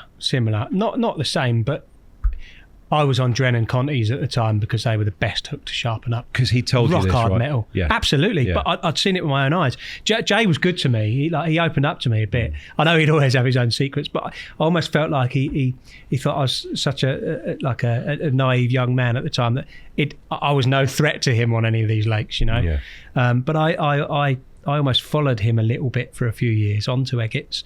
Jay got me onto Eggett's, which was lovely of him because Jay didn't actually catch the Lynn from Eggett's in the end because he caught all the others like 3 or 4 times. I think he thought life's too short. I think that's. Look at it! Just look at it, mate. It was just the most stunning lake I've ever fished. So this is a lake, Jim Eggett's, that goes back to the. I think maybe even like the 60s. Yeah. If not the 70s. I actually dug out once when I'd fished Eggett's. I then started digging even some more of the history, and Chris Ball sent me some old clippings and stuff where he'd written in Carp World about it, and just I'm pretty sure there's a chapter in a book that I had when I was younger by Kevin Maddox called Meadow Magic, right? About a trip to Eggett's. Yeah, he did a bit there. And Kevin Nash did a bit there, and he talks about Paul Nash, who was the guy that was running the fishing at the time. A big character, right? Yeah, crazy man. Yeah, no longer here. No longer is he us. not? No. But the magic of Eggett's, to try and describe to us what it was, the atmosphere tangible. Mate, at the time. feeling every time you fished it was just electric, but also a bit eerie. I almost felt like a ghost could appear at any moment. I mean, you had swims like Hilton's Corner, for instance, not swims for areas. Yeah, but I don't know what the feeling was. It's such a hard feeling to describe, but it just felt almost ghostly at times. I imagine on like a full moon night, if it was clear, looking across to that garden with the statues. I just feel like they'd come to life. Like there were some right weird statues in that garden as well. Big sort, almost like goblins, and like you'd have a goblin there, and then an eagle would be the next one. You just, and the nighttime would like subtly transform these things into come alive. Yeah. Well, it was strange, but it come alive whilst like. No disrespect to Paul, but he was an odd character. He'd become walking up the boards, you'd hear him creaking, he'd be drunk as a skunk. He'd get there halfway and be like, all right, Joe. And they'd be like, I don't feel well, and then he'd turn around and go home. Like, it was so strange, but awesome at the same time. Yeah, and it's fair to say you had it to you. Let's pop one of them up, Tobe, like that one, the previous one, that's the 3973 one. Was it? Or that one, yeah. Just want to get a bit of the... That's the one you wanted. That one? No, the one where you can see more, that one, those ones, so we can see the far bank and stuff. But I mean, it's fair to say that we wouldn't be talking about this if it was still a fishery, because it was still pretty difficult to get a ticket. It's finished now, mate. I mean, you can see just... Whose bivvy is that? That's Paul Nash. That's Paul. So Paul Nash had his own swim in the garden, right? It wasn't his garden, but he had his own swim there, and where that bivvy is, up the left-hand side, is all out of bounds. You can't get to it. So he had that whole bank to himself. All the fish lived up there. And one would presume that he'd been fishing there since the 80s then, when Maddox was there. Yeah, absolutely, mate. He'd caught them fish time and time again. But Paul would row his rods out into the snags and then go down the shops and to the curry house and all that stuff. He'd come back, he'd have had a bite. I was always so worried that he would kill some of the big fish that were in there, because it didn't bother him. Like, he'd just tow them out there, leave them, he'd get a bite, he'd come back, they'd be snagged up, he'd snap off. Right, I mean, if we're being sort of generous to him, that sort of feels a bit, it's old school. It's different era fishing. Of course it is. He was used to that. He did it all his life. Yeah. And I was always worried about that. But that's him bivvied up in the garden. He used to leave his bivvy there. Who lived in the house? I mean, Mrs. Eggett. An old lady, again, who's died now. Yeah. I don't know if it's been passed down to kids and stuff, but the lake is, the fish have gone, and there might be the odd one in there, but yeah. But a magical place that must have had that... Atmosphere is always heightened when you've got it to yourself, right? Absolutely. It was just a weirdly amazing lake. You would drive down her driveway through a gate, and it would take you round the back into like these horrible, sheds. rusty old sheds. It was a horrible sight. And there was scrap metal everywhere, old burnt out cars in there, and people would rent these old sort units, of you'd call them, wouldn't you? I suppose. Yeah, and at night time, people would be playing the drums and stuff till like midnight, and I'd be listening to all this music till like midnight. It's really weird, mate. And then you'd park around the back, and it would open up into paradise. Crazy lake. And this lake is ancient, shallow. Yeah, dot islands there's everywhere. Weird old mushrooms growing everywhere, like dead trees. Mate, incredible. The platforms were already in a fairly bad state Rickety of old repair platforms. and that was before you set fire to them as well.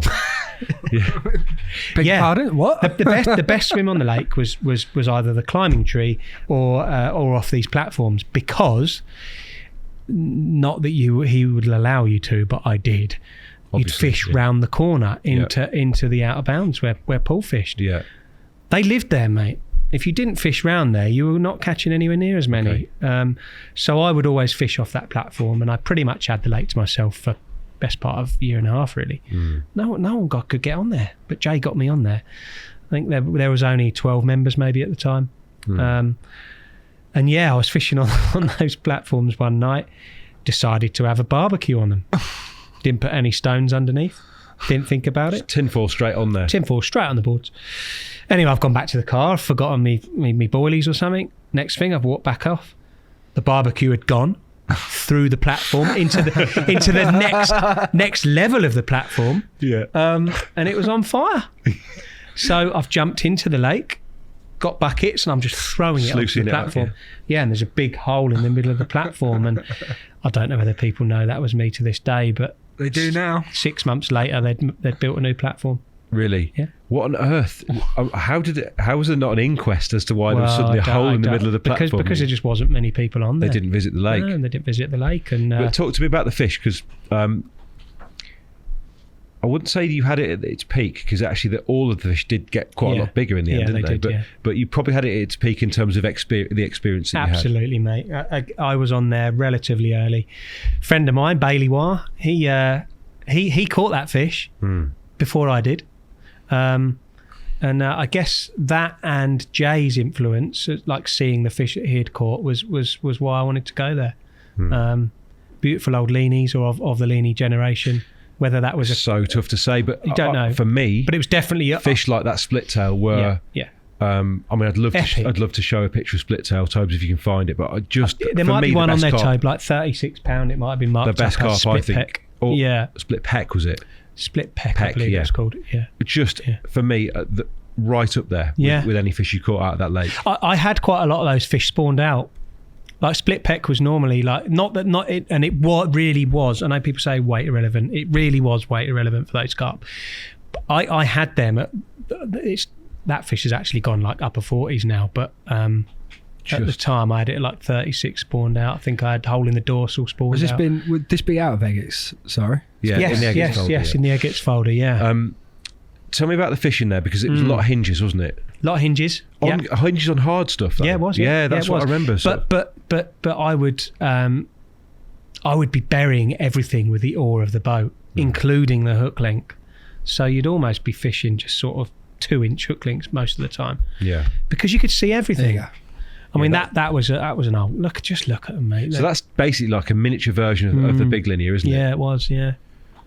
Great picture. I just loved it. Keep going, Tobe. Let's have a little scroll, because we want to see some of these. They are very special fish, the like of which I had that don't again. exist anymore. No, I wish there was another one like that. Well, this is the thing. We can't, you just can't compare these. Keep going, mate. So that they're probably all of the same. They're split back. Yeah. So to me, that looks like an old Save fish. Yes, big time, Rich. You see the scales by the tail wrist, and it's not actually the best photo of it. You've got there much are better more. shot of there that, are more. Yeah, he's in the folder with a few. I don't think that's the side with the split peck either. Ancient old carp. Yeah. Are they really bear out the character of the lake for me? They go up again, Tobe? There's a few. Yeah. I don't know which side was the best side. But no. Let's have a look from the other side. Have a look at one of them. So pop that up. Yeah, that one. That shot. Yes. Yeah, there's a split peck there. Just look at the head, mate. The slope on that head. Complete with Nike gilet. I think that adds to the picture. if you're listening to this, guys, then we'll probably put a picture of this upon the Instagram or something for you to have a look at. Because I love me, that carp, for me, it doesn't get a lot better than that. No. Why are your fingers yellow, by the way, on your left hand? I don't know, mate. It would. I don't know what I was using. I don't know. But, because no.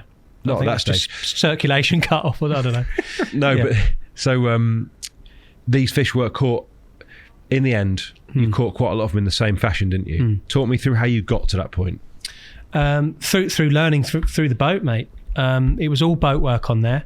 Again, weedy, but when I mean weed, I mean football pitches of weed. That's what put people off as well, I think. None of the members bothered because you couldn't really get them in from the bank. It was all boat work. I saw so much that you were pretty much fishing your lines across these football pitches of weed into the holes. Were you on braid at this stage? Probably. But probably bullet braid at the time because Korda wouldn't have had a braid out then. So it would have been bullet braid, But I was just fishing. I was bowstringing almost like to the weed bed. The weed bed was almost like a back lead. Like I was bowstringing to that weed bed. It was all caught around that. The line was then caught around another bit. And then I was just sort of dropping the rigs in the holes. There was no such thing as line lay, mate, other than the last 10 yards, of which was pinned down with the oar. Right, okay. And this was actually an extremely silty lake, wasn't it, for a gravel pit? Yeah, it was, It almost felt like probably, it can't have been, but centuries of silt. It was, Rich. But there were sort of blown spots, which was they were like big pebbles on the blown spots that were just polished to buggery through years of feeding. And then there were these other spots that were silty areas, but they were silty areas with tiny little flecks of shingle, and they were the spots that did the bites. But they were quite dusty still. There was still a dust of silt there. Is that why you went with the hinge? Yeah, exactly that. Yeah. But there was enough dust there to be able to use the oar to just pin everything in there. I was using big 5-ounce leads anyway, but pushing them into the silt and the hook link and the bit of putty with it. So you would almost just fish in this tiny little sort of wafting 2-inch hook link, 1-inch hook link even. So they were short hinges.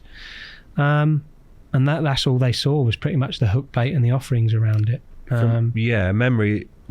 But I did catch a few on nuts as well. That was another thing. Brazils?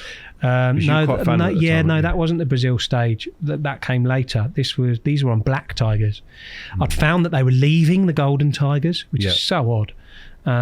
Moved over to the black ones. This is the crucial thing here. I could see everything. Yeah, you wouldn't know that. You'd have no idea. You just think that tiger nuts were a no-goer, but they loved the black ones. Talk me through a session because. If you blanked, you're straight out in the morning, absolutely, right? And looking at where's my rig? Where's my rig? How's it sitting? How's it look? Yes. Where's the bait? Yes. And what would you see most of the time? A lot of the time, there'd be bait left there, like they hadn't even been on the spot. I found must have been so demoralising that. Yeah, most of the time, if the bait went, I would have a bite. Other than the golden tiger situation, as soon as I switched over to black. So you never went out and found your hinge in all on its own. There might have been the odd occasion, Rich. But so actually, you found the hinge to be super effective. Absolutely. If they came in and fed, you'd get that bite. Big time. Whereas, like since I probably wouldn't dream of fishing a hinge in that situation now. No. But I knew that old linear. It had like a very sloping sort of mouth, and I knew it's actually Bailey that said, "You'll have it on a hinge, mate. That's the way to catch that carp." And I think it was actually after the tiger nuts. So I was using a lot of tigers, catching a lot of carp. I think I moved on to the hinge to try and catch that linear. And I remember I had a really good April, really good May, catching loads of carp on tigers. And I left it alone for like 4 or 5 months because I felt like I'd caught pretty much everything other than that linear. And it was that first night back in October, I used a hinge and caught that linear. First night back, I believe, or maybe the second night back. Oh, we've glossed over a big period here. I don't want to leave this alone because this is the best fish you've caught. I know you feel very strongly about that carp. Even though for me it wasn't the best fish in the lake. I never saw it either, Rich, in the lake. So I know we are glossing over it a lot here because it was just such an amazing. I don't want to gloss over it, and we're not going to gloss over it. No. In fact, I want you to tell me about how often you were visiting the lake. Were you able to bait and control areas? Were you going out and looking at your spot when you weren't fishing, for instance, to see what was happening? Yeah. This was going into a time where I was really into my fishing, obviously, still am. I reckon I was probably doing 2 nights a week, but visiting it whenever I could. I was at Korda at the time, so I was off doing features, filming, that sort of stuff. Every time I'd go past Cambridge, I'd stop in on the way or on the way back or whatever to bait up or check the spots. I spent a lot of time in that boat, and that allowed me to learn, obviously, a lot about the lake and fishing in general. I would see the same old guard in that boat all the time, Rich. I learned that actually on some lakes, they're not actually scared of boats. The hole in the dorsal was a right friendly old character. Even though it was like the most beautiful old carp, he was so friendly. Like, I would see him all the time. Split peck you'd see quite a lot. You'd see some of the linears a lot. But the big linear, which is what we called it, the biggest one in the lake that I wanted, never saw him until he was in my net. Not once. I saw all these fish. Did you know it was there still? Do you know what? No, I didn't. Yeah. I didn't know it was there, Rich. The last person that I knew had caught it was Bailey. Yeah. In a very early spring. Yeah. Very early. Like February, March. And I think I caught it like 2 years after Bailey. Yeah. Maybe 3 years after Bailey. And were you the next captor then? Yeah, you were. I don't know. But you don't know what happened in the interim. No, because the people there wasn't social media and stuff then, mate. So you didn't see things posted up. And they were a bit funny about publicity at the time anyway. They did allow me to do that chapter, but it wasn't like a welly where you're throwing them in Carp Talk every week. No. It wasn't like that. So yeah, I think I caught it after Bailey, not 100%, but I wouldn't see that fish, and I never did. But all the other ones would either be around the boat or they'd be in this little carp bunker that I found. Yes, like I called it the carp bunker. It was where I showed you where Paul Nash's bivvy was. Down in that out of bounds, there was just snags all up one margin. But it would go deep behind those snags. There was another 20 foot past those snags. And it was deep water. It was still like 10 foot under there. But there were a couple of gaps where I could almost lift all the branches and shin myself in with the boat. These were like old, like big boats, you know, the green ones. Yeah. So they were nice and light. And I would pull myself under these snags.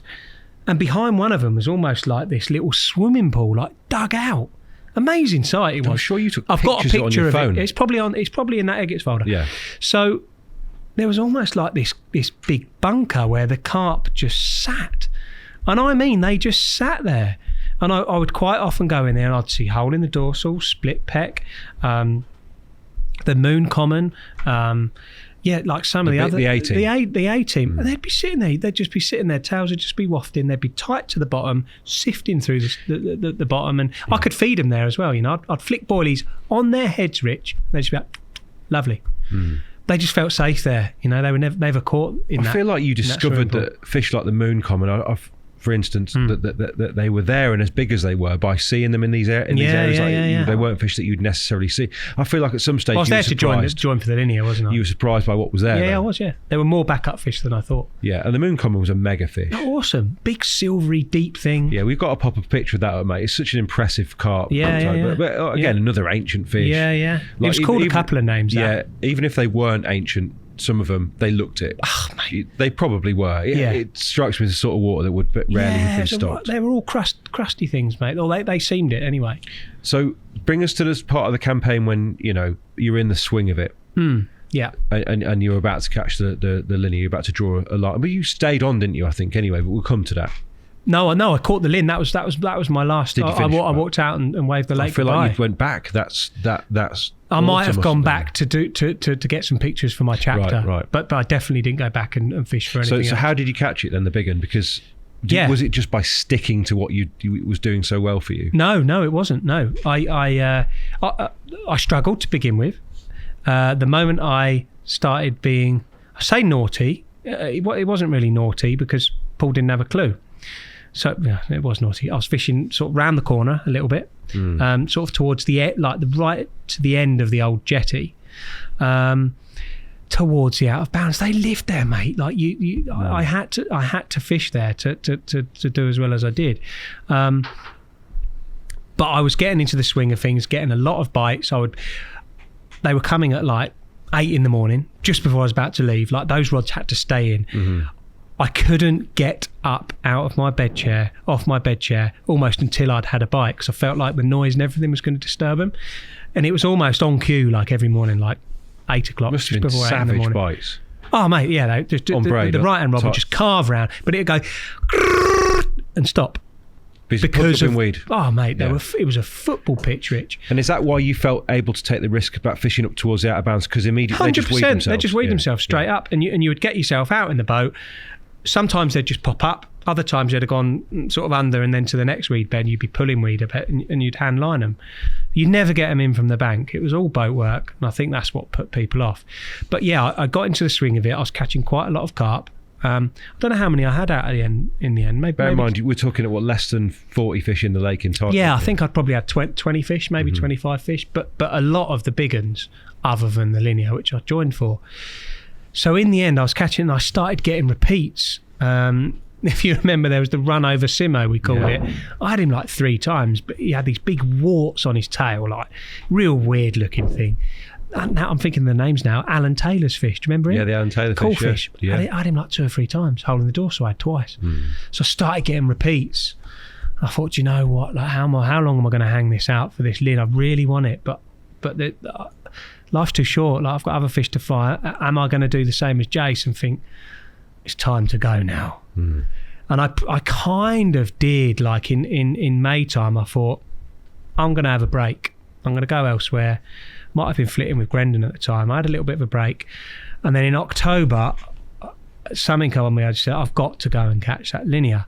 I'd been talking to Bailey about how he caught it a little bit, and he said to me, you need to start using hinges, mate. I was getting these on black tigers, getting loads of bites. They loved it. Yep. I wasn't getting the one I wanted. Got on the hinge. I think I caught that carp my first night back. I'm sure I did, mate. Which in must October. have meant fishing boilies. Yes, again. it was. Yes, it was. Yeah, just complete change of tactics. Was it? Right. Yeah, just boilies, hinge over the top, wallop. And the same sort of spots. I think exactly the same spot, Rich. Yeah. And Wallop. by that stage, had the silk cleared? Or were you now fishing? It was clearer. It was clearer. Yeah. It was were clearer. you being mindful not to exhaust the spot by Absolutely, overbaiting I it? was. Yeah, because I didn't want it turning out like those big spots with the big pebbles on, which were probably underneath all the silt. Yeah, I remember catching it. I remember phoning Elliot. Well, no, I phoned you first. Probably didn't But answer. your big oaf was asleep. Yeah. Because he likes his sleep, does Rich. You didn't answer. I was ringing you at 1 a.m, you know what I mean? Okay, yeah, So yeah. I must have rang you 4 or 5 times, no answer. Who's my next best sort of port of call? Elle was much younger. He wouldn't answer now. Trainee, No yeah. chance he'd answer now. He don't even answer at 1 p.m. in the afternoon. But 1 a.m, I rang Elle, no answer. 10 minutes later, he's calling me back. You've had it, haven't you? Yes, I have. I'll be down. Good old Elle. He said, it didn't come down at 1 a.m. Like, I popped it in a sling. He was down at first light. I don't know what time that had been in October, but 6 a.m. maybe he was down. He's probably down before that because he had a cup of tea. And yeah, like Elle wanted to have a go at that fish as well. Like, I know he wanted a ticket, and I think he was down, 1, to see what it was like, 2, to be like, oh mate, sort me out here, but 3, to be the friend that he was and just get the most incredible pictures and share it with it's me. fair to say you were rocking Look a at different it. hairstyle Look by at this it, stage, mate. weren't you? You'd gone quite long with it. I went Jimmy Beckham though. With the old That's when Beckham had his long hair and highlights. Yeah. What a carp, Rich! Look at it, just amazing. It's deeper than I remember, actually. Yeah. You know, it's obviously super long, but it's and your fingers are yellow again. Look, weirdly. I think it's probably the cameras we used to use, Yeah. maybe. But that was, I don't know whether that's full on grey cardigan mode. I think it is. It is, Bit mate. Terry, You'd have innit? pulled it out for these shots, wouldn't you? Absolutely. I mean, have you got waders on? Yeah, you have. I have. Sorry, I was Yeah, gonna say but you- waders with socks on. I used to slip over all the time in them on the edge. Yeah. You know, like the wader socks. Did you return this fish in Hilton's Corner? I felt like you did the pictures over that way. I think we did. Yeah. I think we did. So do you hold? And I've got the old. Bucket of maple shot. Yeah. I feel like your whole campaign might have revolved around that one swim. Is that I did is flip. how it was? I did flit with other swims, but Look at, I mean, look at it, you mate. pick any of these, couldn't you? Really? Amazing carp, like great photos from Elle. That's wicked, that shot. Great photos from Elle, aren't they? I mean, no one takes pictures like that. They anymore. don't. No, they don't take. No, you don't. I don't. No. I No, just, nor do I. I'm too busy trying to film and take course, photos usually. yeah. But in terms of Well, composition, that is totally different. to what- arguably, people want the filming more than the pictures these days. But I still want that picture more than the filming. That picture's really cool. Yeah, I like that. I want the perfect picture still. I don't know about you, mate. Yeah, But I want you my get a catch real picture. sense of the character of that fish there as well. Actually, Just a remarkable thing, mate. is he still alive? It was, wasn't it? If it isn't. Yeah, he is, Yeah. There's the old bucket of maples. Pop that. That's a mega shot. Yeah, he's still alive, Rich. I mean, that's like the shot you have with that carp. Bailey's got the same shot somewhere like that. It's just kind of you got to have it, haven't you? I mean, what a shock, right? So talk to me about the fight, because at some point you realise that you've got it, and you didn't even know it was in there. I thought it was the little Lin again. Right. There was another linear. The one that probably we've seen on their already. tapes. The one that we've seen already. No. Oh, right. No. There was a bigger one than that. I'm forgetting loads of fish, mate, in this lake.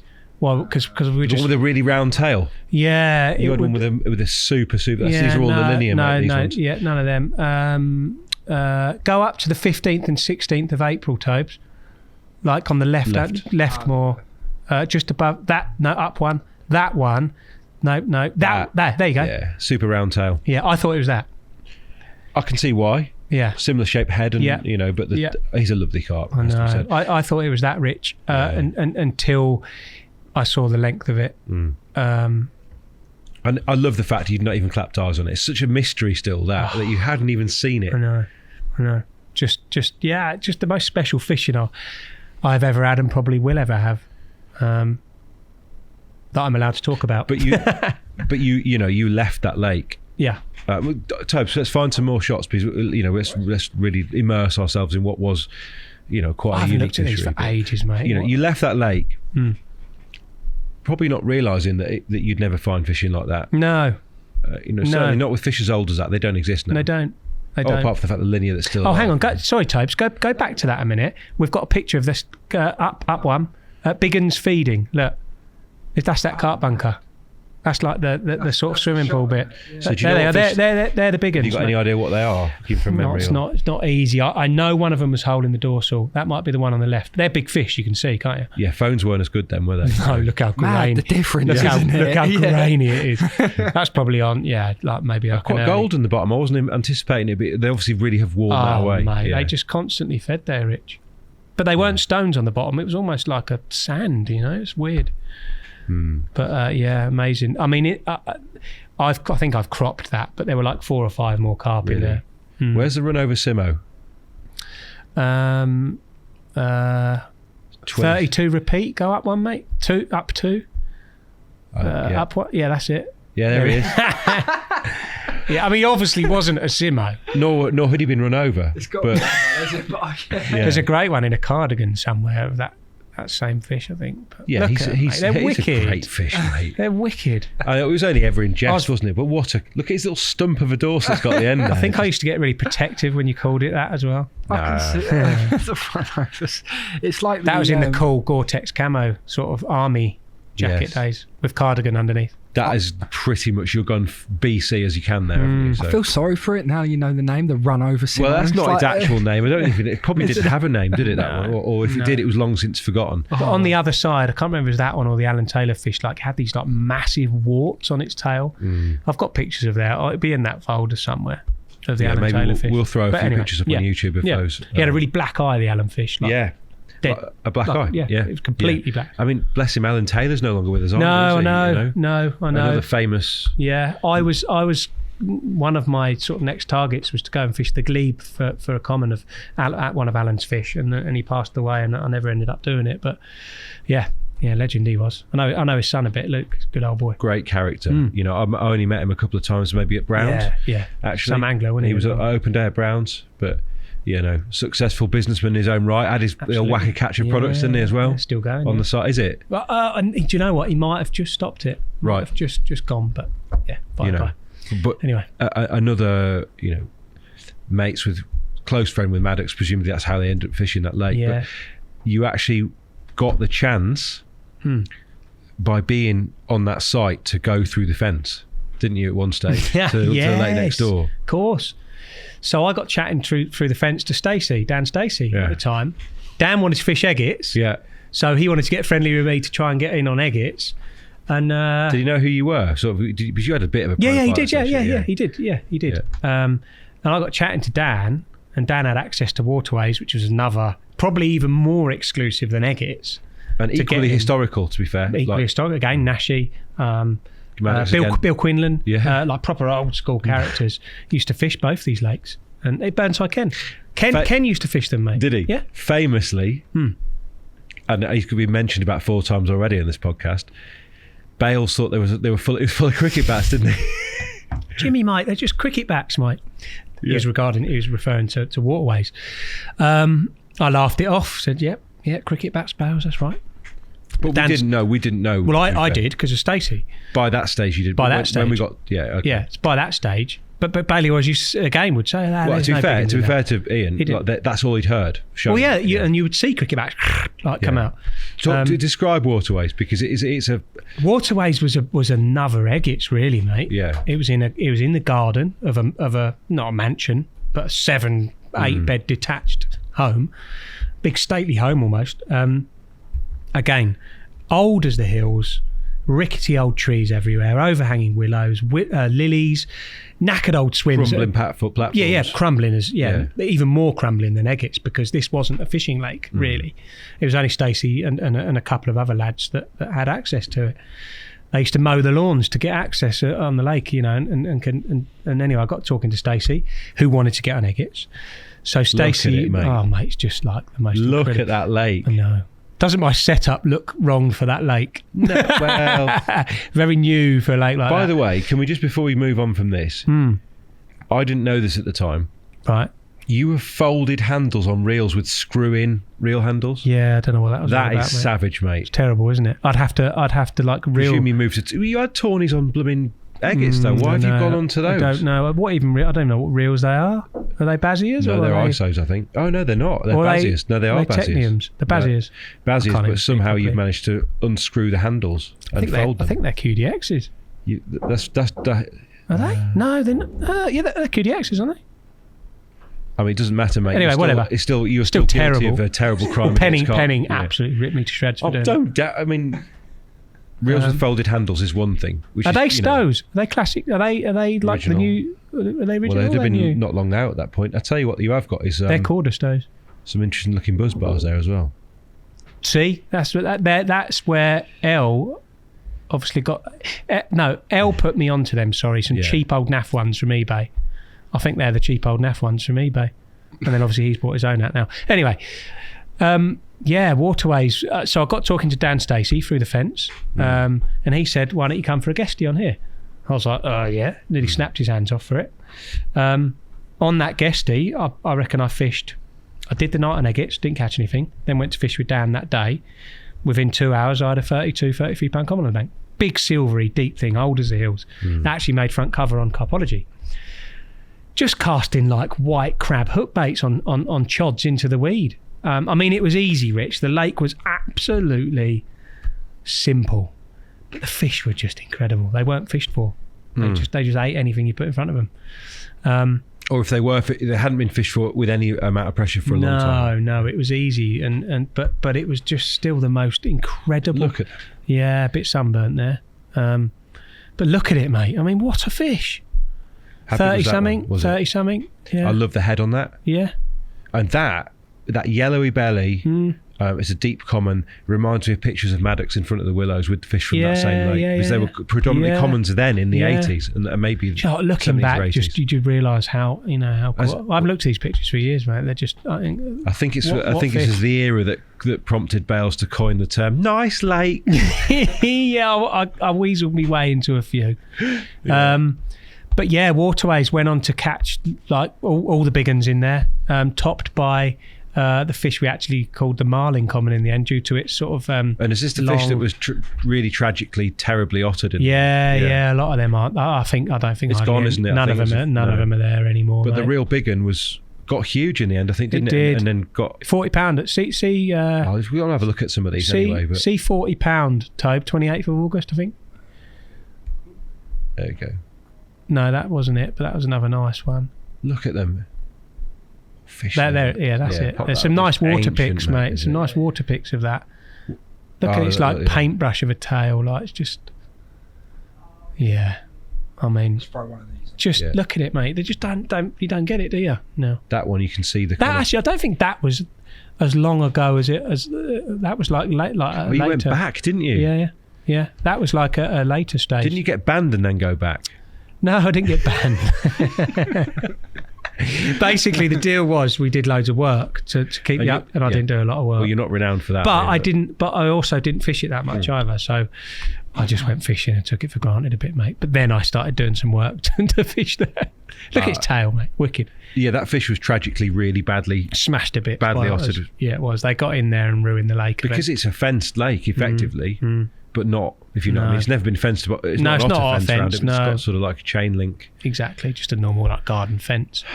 But it was right near the river, and like the Eggett's fish, a lot of them went out of there rescued almost before they got zapped by otters. Otters. Oh look, mate! I took you, didn't I? Yeah. Look on here. Oh, here we go. I took Rich on the day session. No, down, mate. 30th Where of May. burn? Look, it's got burn. Keep going. That was a cool. That looks like a stocky or something, doesn't it? There you are. Look. There, go on. Open them up, Tobes. Oh, by the way, that was. I was 2012. So 11 years ago. Look at the real tree, though. Look at the fish. Yeah. He was Boggle-eye. He was the friendly one, wasn't he? To be honest. Yeah. I fished for one day on there. Look at it, mate. For a friendly common, he was cool, wasn't he? Look at that peck. Yeah. It's curled. But what are you saying about the real tree?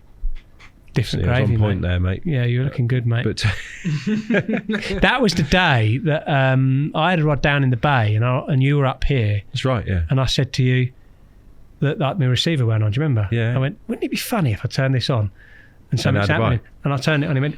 You didn't turn it on. You just held it up in the air to get a bit of signal. Yeah. Yeah, and that was that mirror. That 26 pound. Like did you catch that one when we filmed there with Sip? That same mirror? Yeah, I think so. Yeah. That was later, wasn't it? We went down there with Sip. Yeah, but these are like, no, I don't even know if anyone knows. I feel like the original waterways fish were Dutch.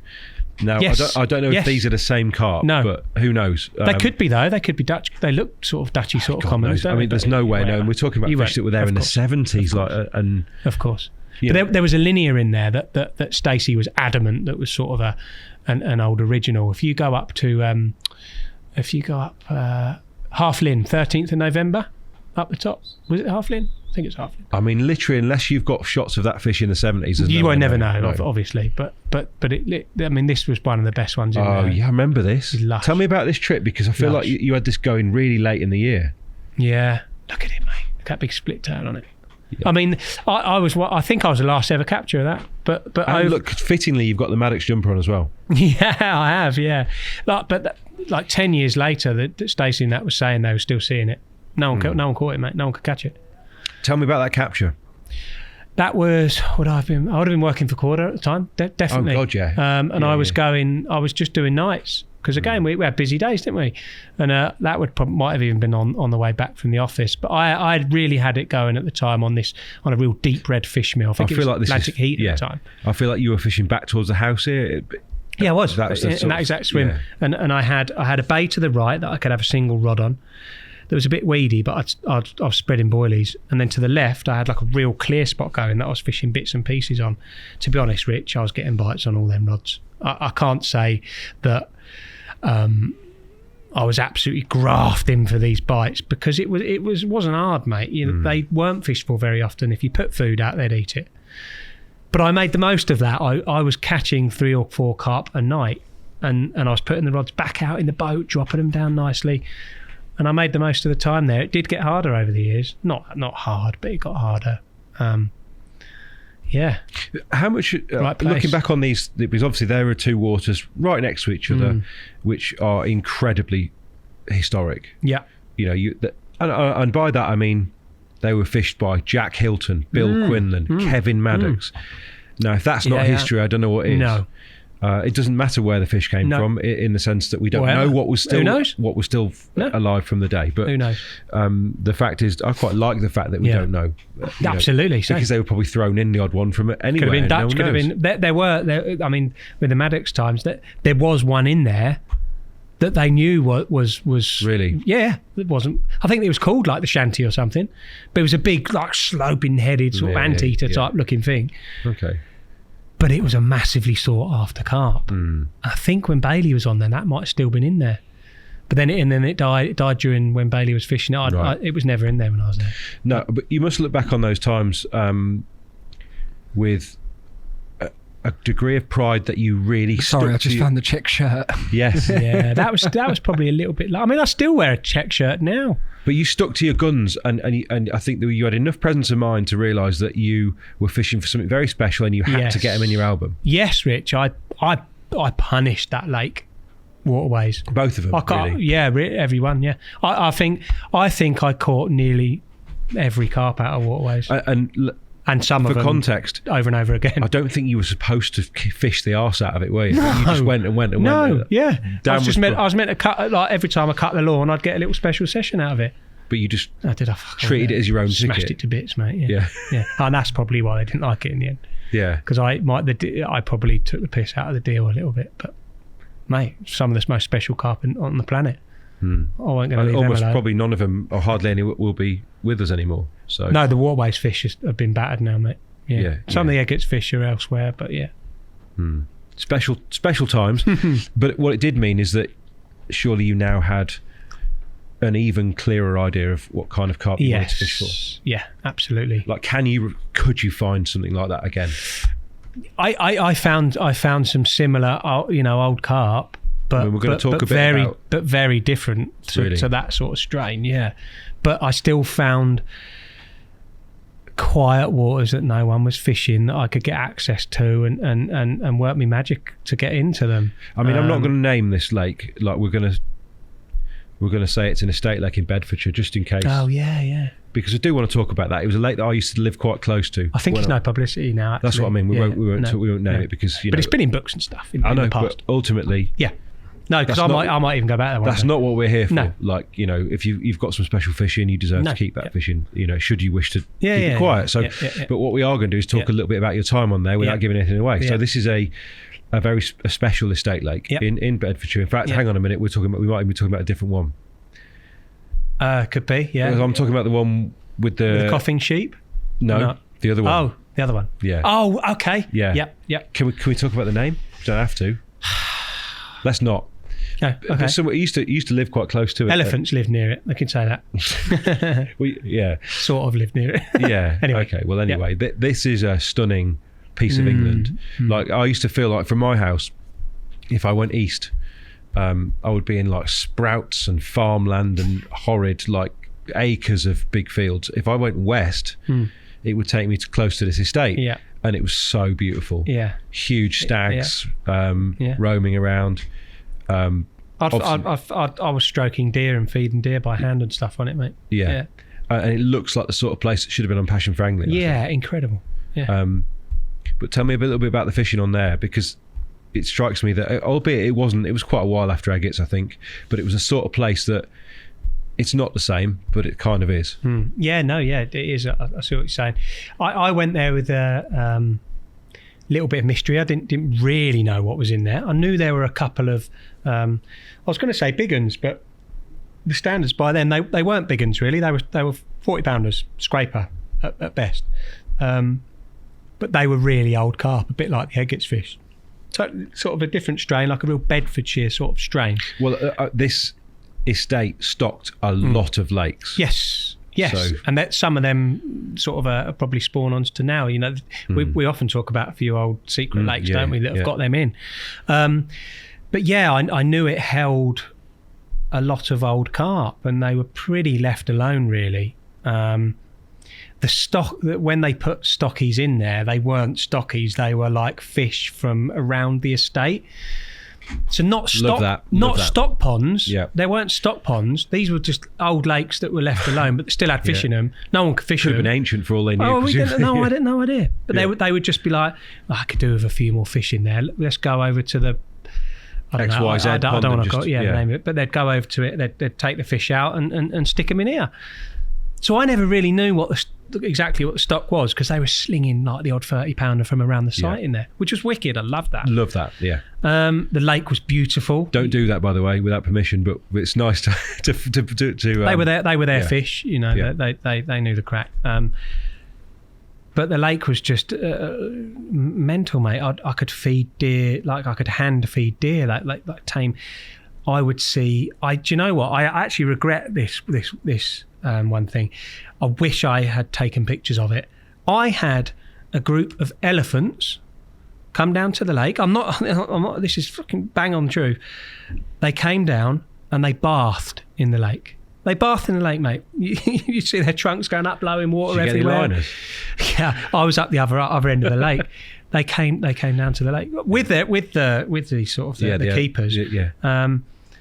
Why didn't I picture that? It's because it was quite regular. Like that would happen. It didn't ever. I didn't ever see it again.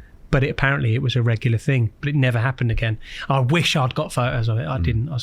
I really regret that. But I remember it in my head to this day. I feel like you caught the big one quite quickly. Relatively. Because I don't remember seeing loads of other fish from there. I did catch. I think I caught like 12 fish. Did you? Yeah. And this is a proper silty estate. Mate, shallow. Incredible. Yeah, but full of catfish. When I mean full of catfish, I mean Paved. like several a night catfish. Not kittens, mate. Please 40 pounders, 50 Tell pounders. me the story about when you had your missus with you and you got dragged into that tree with the catfish. Yeah, well, but snapped me rod, didn't it? Yeah. It broke me rod. Yeah, tell me that story. So I'd taken Faye down there. I think it was World Cup or the Euros. Can't remember. She'd come down. We were watching it in the car because you could drive around and park. You know how to treat a woman, don't you? Yeah. World Cup and fishing. But it was like dating stages. So she was there, and I've had this rip roaring run. It might be my first night or second night on there. Hooked into this fish, powerful as anything. He's like gone, and I could kind of tell it wasn't a carp. Hopped straight in the boat. It was in the middle of the day as well, and it's towed me into these snags. And I knew it was a catfish, so I was like, trying to pull it out of these snags. I'm getting really angry with it now because it won't come in, and I've really clamped down on it. Next thing, like the whole rod snaps in half. A bit like John Wilson with that Channel catfish, you know. Vundu, wasn't it? Vundu catfish. Yeah, it was Vundu catfish. Yeah. And just like John Wilson, I'm holding like the reel, the reel, and sort of trying to. But I'm getting really angry with it because England are playing at the time as well, and I've got this massive catfish on there. Faye in the boat with you? No. She's watching the football, and I'm like telling her to keep me up to date while I'm in the boat. And I'm going shine like, and then it won't fit in the net. I had a nightmare with it, Rich. It was like spun all up the line and all that, and turned out to be like £38 or something. But I was furious, just chucked it back. Like, I didn't want a picture with it. I ended up going on and catching a really nice sort of long common with those beautiful pink sort of, I don't know what flowers. Rhododendron. Well, they were rhododendron, but there were other like exotic things behind me as well. More exotic. Yeah. So colourful it was. The picture will be on that. But I don't know. I've just got maybe the names on there. No, we can cut that, mate. Don't worry. Of the lake. Yeah, right, no, okay. Tobes can find but it. You can go on it, yeah. Tobes. But there's a beautiful picture of like this long. Sort of silvery, beautiful common with all those beautiful, colourful flowers in the background. Nope. No. That's all right then. Yeah, that's we're going to come on to that one, but that's another estate. But I caught that big and Rich. So on a Brazil nut, right? Because you had to move. But off these boilies, poxy didn't you? catfish. Yeah, it was the catfish. So I was fishing boilies to start with. Started off with what I'd been with Moors at the time. You were? Yeah, I was. So I was using tuna. Didn't realise how many catfish were in there. They smashed tuna to bits. I'd have 3 a night. Poxy things, 30 pounders, just chuck them back. You know when you hooked a cat, it'd just go. No matter what the weather was, they just ate food. There must have been shed loads of them. And the place was one of the original places where catfish were stocked. Was the original place, wasn't it? Yeah. So there you go. And they were obviously, it was one of them lakes. So I went from fish meals to milk proteins, thinking that would help. No.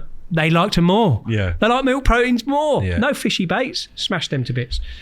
Crapping them all out over the mat. I had to move over to a very particle approach. Hemp, corn, nuts with a Brazil nut fished over the top, and no more catfish. Really stopped it like no that? more catfish, mate. What, not even one? Not one on a Brazil nut. And just started heavily baiting up with particles, nuts and bits. In the silt, deep in the silt, right? Or Well, that soon cleared. Like a harder bit of silt, they cleaned within a week or two, mate. That had turned into like that, you know what I mean? And I was still catching over that. Like I was getting a lot of bites. I had like 12, 14 fish. But one day I'd found like there was like this big overhanging willow, a bit like Eggett's. It was almost like a little swimming pool behind it. Like you had like 20 foot of clear behind this willow, and I would go around the back of this willow and just feed sort of single Brazil nuts, and the carp would just come in there, mate. It was like their safe zone. I just thought I'm gonna fish it. were you watching these suck up the Brazils? Yeah, straight in. And they liked them. No They sort of caution. no. Yeah, straight in, gone. But I only I'd feed sort of half a Brazil nut. Like, I wouldn't put any particles in there. And they'd happily feed behind there. They felt like it was a safe area. But it wasn't like treacherous snags or anything. Like, it wasn't dangerous fishing. But I didn't feel like anyone did it behind there. They wouldn't even look behind there. It wasn't busy lake anyway. But one day I went in behind there with a little 6-foot rod. Placed me Brazil nut down there. No crazy rigs. Me little fluorocarbon rig, soft hair. Little balanced. I mean, they balanced straight out the bag anyway. Because they're buoyant, the naturally buoyant oils in them. Yeah. I think I put like the tiniest disc of cork on top just to balance it even more. But it would sit on the hook almost. And I sort of lowered it in there, knowing the fish were going in and out. They weren't massive fish, like they were mid-20s that were going in and out. But I just wanted to catch carp. Load it in there. 10 minutes later, fish has come in, big carp, taking it straight away, bang. One of the biggest fish in the lake, sort of 37 pound. Yeah. A fish that had been 40 pound. Yeah, at some stage. big old, like Bedfordshire fish. And from such a historic venue as well. Yeah, incredible looking. We can probably help you find it, Tobes, without giving away the name if you want to put up. Yeah, that's fine. I won't put it on screen until you're ready. So that's it, yeah? Yeah, that's it. That's the lake. Yeah, So, like Barley loved it down there. I mean, you pop that up, you just want to see some of the fish, Tobes, as well, but let's do that one. Crusty old things. I mean, like, look at them. Right oddens, mate. Real oddens. I mean, so Nothing this giving it away there. just wicked. No, I mean, just wicked. Like, that is a kind of carp that you don't see, that you can't stock fish like that because they don't exist. No. Somehow they get to be like that. Yeah. This is a really slopey headed, quite yellowy mirror with deeply embedded scales and wrinkly as you like. Was probably a 20 pounder, big fins pecks again. Yeah, like fins. 23, 24 pound. Yeah. But they were all like that, mate. They were real characters. And this was quite a lot later than agates. It should be pointed out that you did manage to find what is quite. Yeah. I mean, in a way, you had to sacrifice ultimate size because but by that stage it had become about 50s for guys who were already in the big fish scene. It weren't to me really. That's what I mean. You were happy to. Yeah, big time. Don't panic. What's on TV ain't on. No, it's fine. We'll help you. So if you go down the big one, it's right at the bottom, Tobe. The 36. Yeah. Amazing old thing, like. And what a place to spend some time as well. Rich, just look at it, like proper. Is that it? Yeah. I've not seen this. I like that. What side do you want? That one. This one here. That's the side I've seen. That's the side. Let's go with this one. That's the side.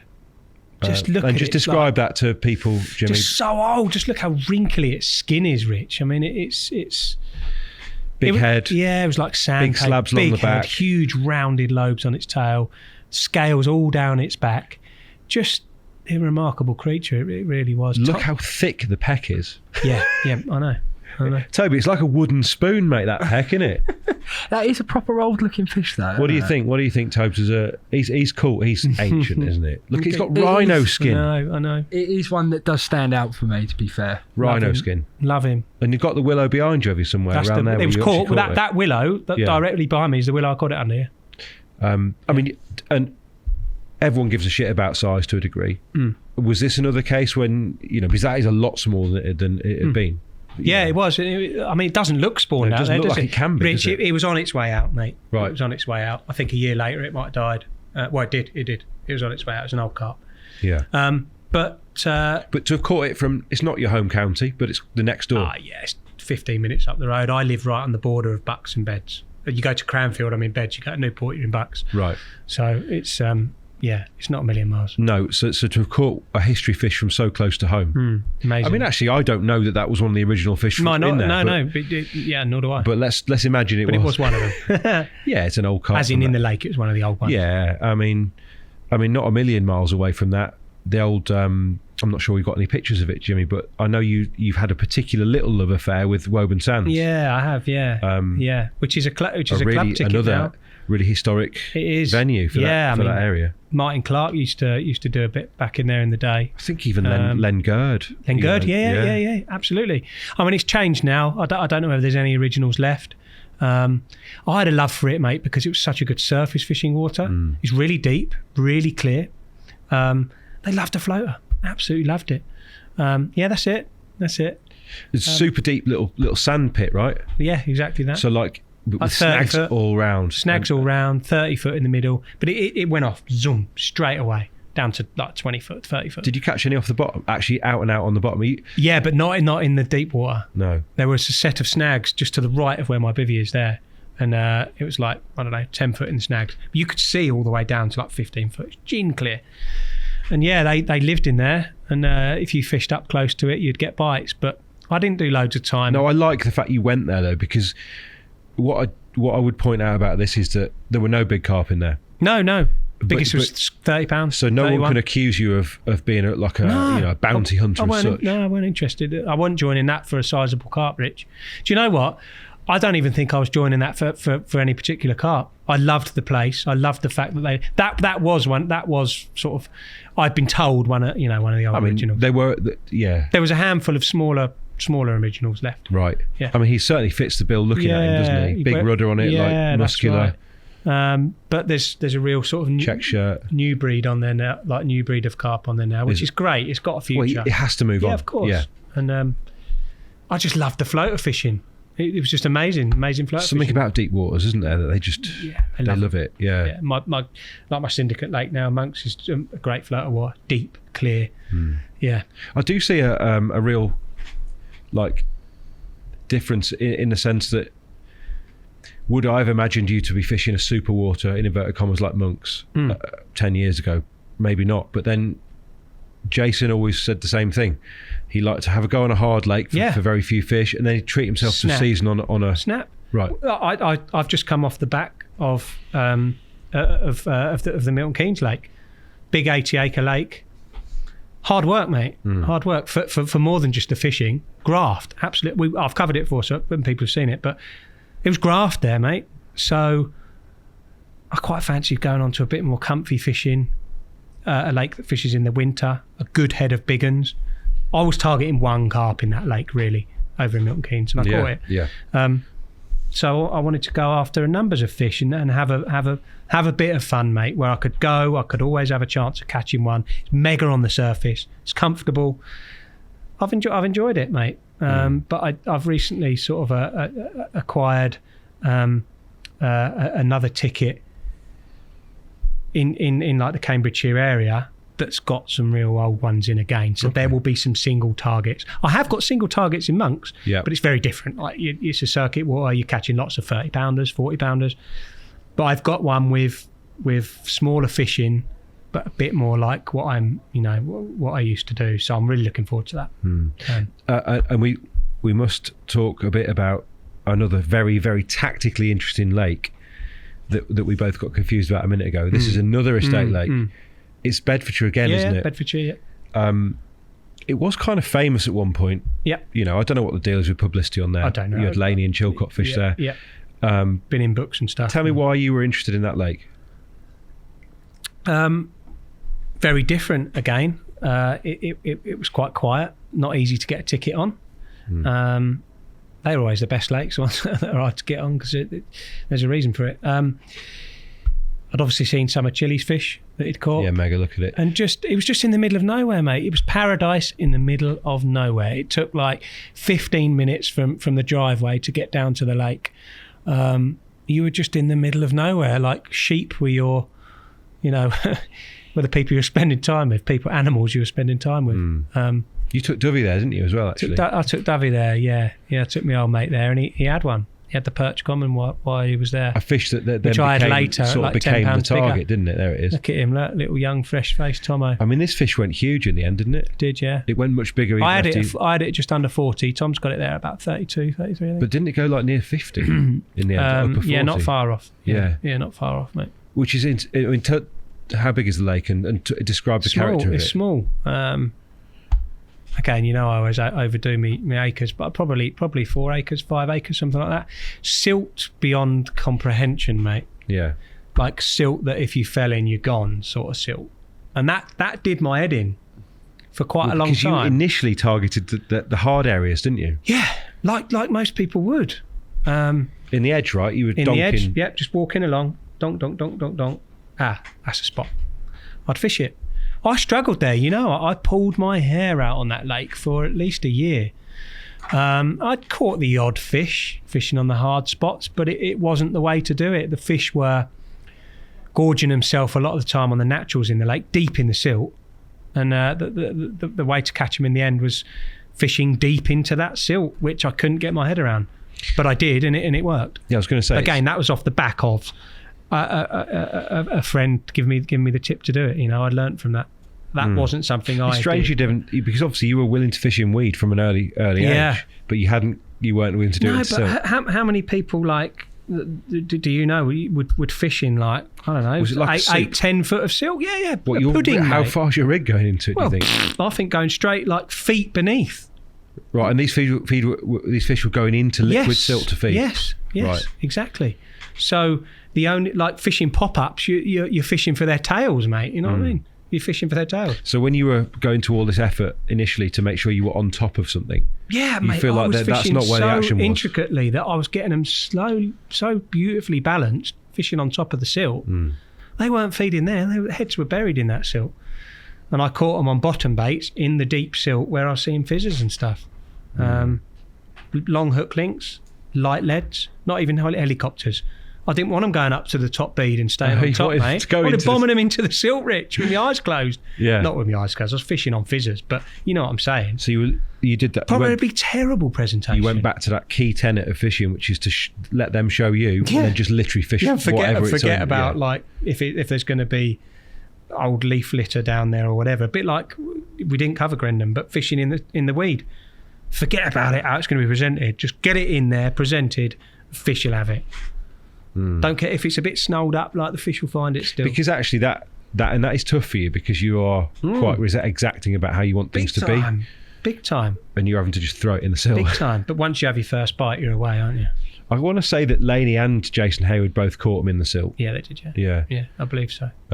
Was Laney after you or before? Laney was after. After, yeah. Joe was before me. Yeah.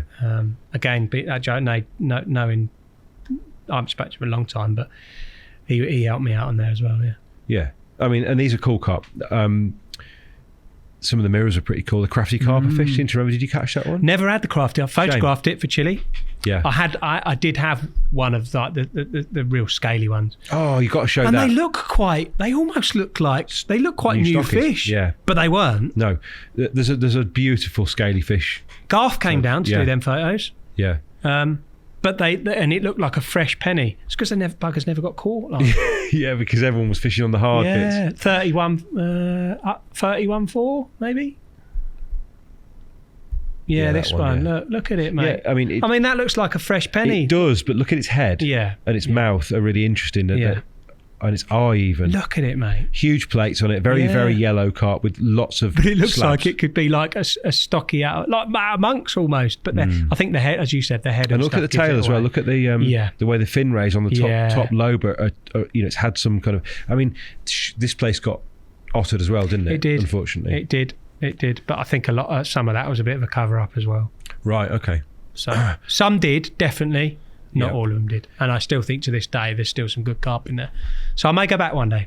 I still keep in touch with the guy who runs it and stuff. So I just haven't directly asked him.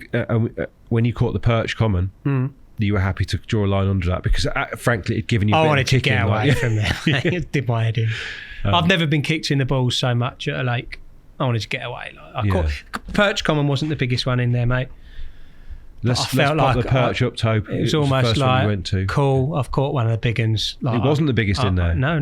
The biggest one in there was no pelvics. Was that the one that Jim Jag caught? Yeah, like 51, 52s, right. But I'd had enough of the place, Rich.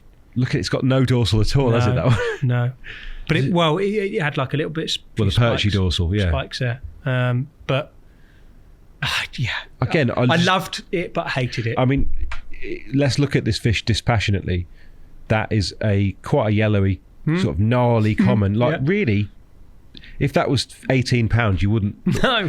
But I love the fact you've gone and fished for character carp like that, and they are so different. Yeah, they are. To some of the other fish that you fish for. They're wicked. They were all like pale. They're all pale. They're all pale things, like pale because of the silt, right? Or was the lake clear? It was the colour of this table, mate. The lake, right? It was really coloured, which was part of the reason I guess they were so pale. But they were just different to anything I'd ever fished for. They were like pale old carp, you know. Did you have a period when you were sort of running around getting tickets that were tough to find? Yeah, 100%. Yeah. I mean, without an obvious exception that's happened recently, was that a period that couldn't continue because no one can get that many great tickets? 100%, yeah. It came. Well, everything comes to an end, doesn't it? But good days. I mean, how do you do it? How does one go about getting tickets that aren't gettable? Because you've had success on that route. Yeah, you need friends in the right areas, of course, but friends that can ultimately trust you to sort of to behave. Which is it's a big stretch, that, because quite often it's their name that's going to be mud. But I mean, we've all been naughty on waters before, but if a friend has recommended me to a lake, etc., I would never jeopardise that. And I think if you've got friends in higher places that trust you to do it, trust you on that lake, then that helps. And I've made some good friends down the years that luckily trust me to do it. So I feel like it's hard. That's half the story. I don't believe that it's simply just having friends. Like, you need to know about the waters to start with. Yes. And then you need to. I mean, you're a persistent guy. Yeah. And it hasn't always worked for you, No. Sometimes no, sorry, mate, you're too much of a pest. But you've got to have a bit of tenacity to be able to firstly find these places, wiggle your way in to get the address of the person that runs it, send them the letter, follow up the letter. There's a lot of that. You've got to be tenacious to do it on some places. I mean, I literally have lost count of the number of lakes that you've over the years tried. Yeah, but it's law of averages in a way. Like, you do. The more you do, the more is going to come back to you at some stage. Of course, and if you get half of the ones that you've tried, you've got yourself some magical once in a lifetime tickets. Do you think? And you believe they're still out there? Yeah, of course. Yeah, absolutely. A lot of them you're not allowed. You're probably not even allowed to mention, and I won't, because of course they are out there. See, I don't believe that you need to be in one camp or the other, and you're proof of this, actually. Yeah. A lot of people conduct their fishing entirely away from publicity. That isn't a luxury that you have, because it's your job. It's my job, yeah. But I can do that as well, and I do that on some places. Sometimes I don't want it. Sometimes I don't want anything. No phones, no pics, no nothing. To just go back to like my boyhood sort of fishing. I can take Huxley along to these places. We don't even need to talk to another angler about my work, anything. Just go and fish. Yeah, and actually, I listened back to your podcast with Simon, and you were kind of at the start of what was the new chapter for you in terms of your job, effectively job in inverted commas. I know your job is actually about 10 all different things, now, really. Yeah. But it was a risk, and at the time you said, best thing I've ever done. Yep. How have things changed job wise? And are you still feel the same way about it? Yeah, massively, Rich. Even better. It's even better now. It was a risk at the time. I don't think you were with Korda at the time when you came in, were you? No, no, not officially. Not officially. I love the fact that I'm back using the stuff that I have used in the past and fully trust. I'm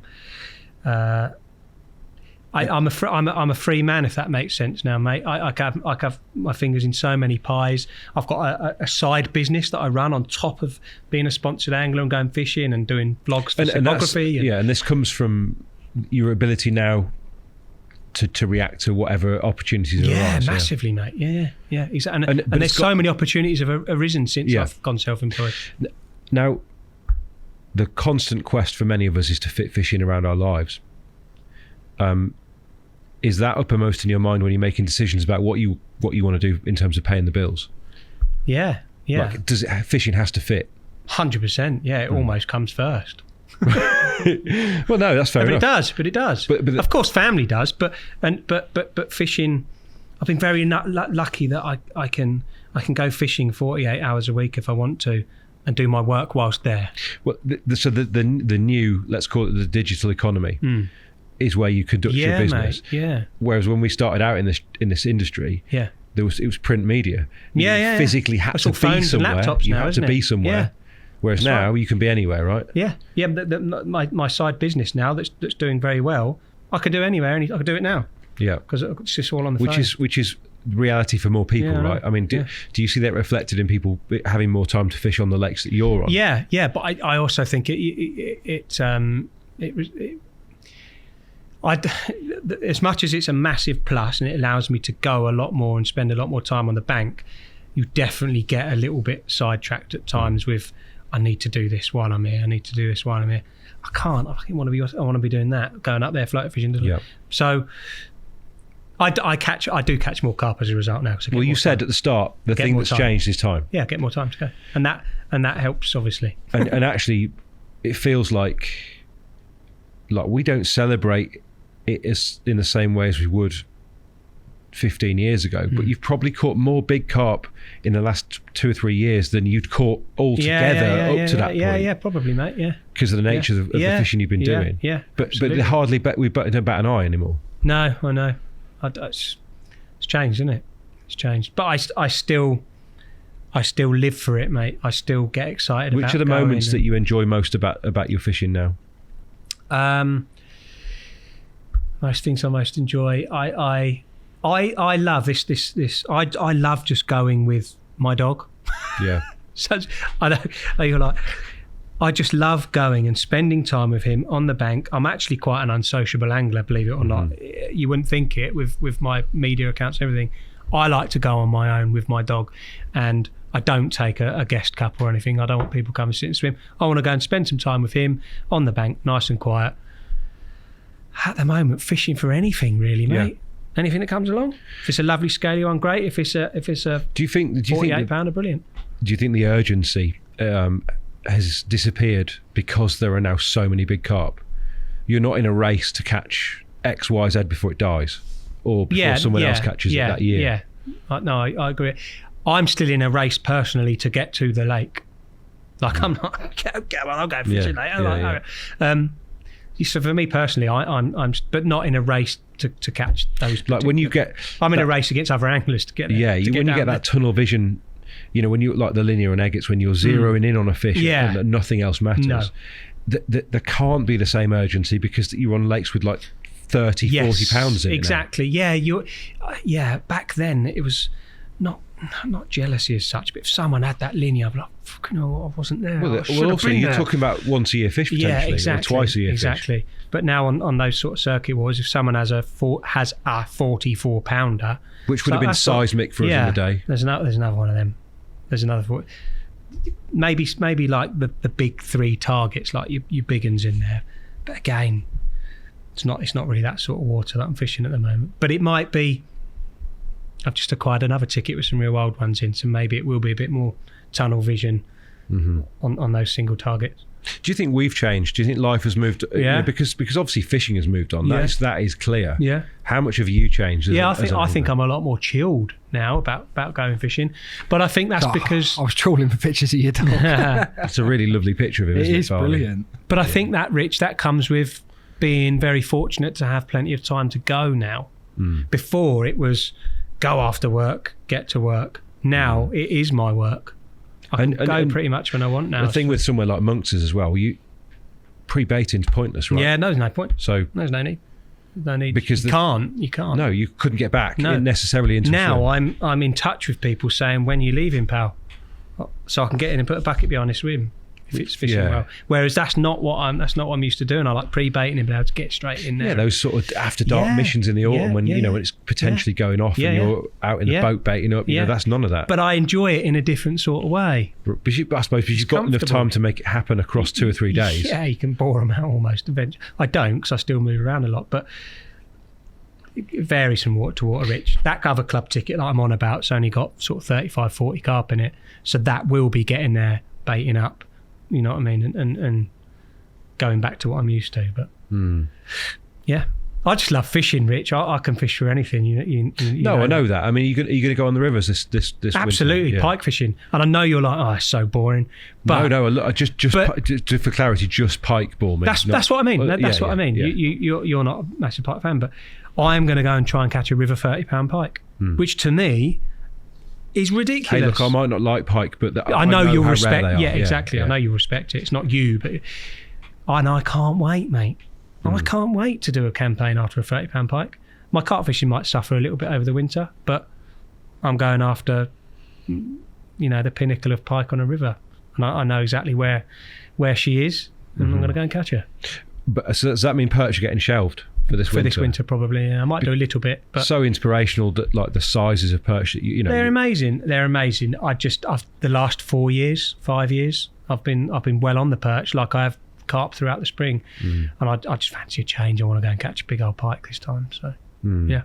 But a flirtation rather than an enduring passion that with pike. Yes.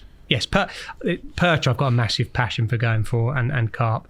I've seen a few pictures of these monster river pike, and I'd love to. But they're never around long, are they? Unfortunately, they're not.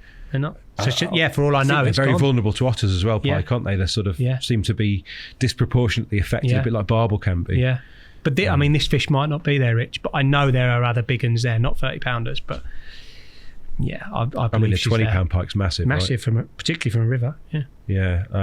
What are we talking though? Check shirt, do you think, or Maddox jumper in it? That one. Oh yeah, well, it could be, couldn't it? Like, yeah. I don't know, mate. We'll see what I'm wearing. Yeah. I'm not as fast these days. No, maybe not. Listen, mate, it's been great fun.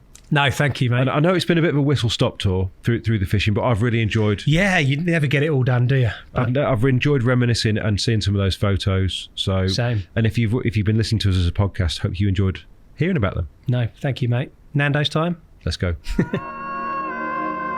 The Thinking Tackle Podcast.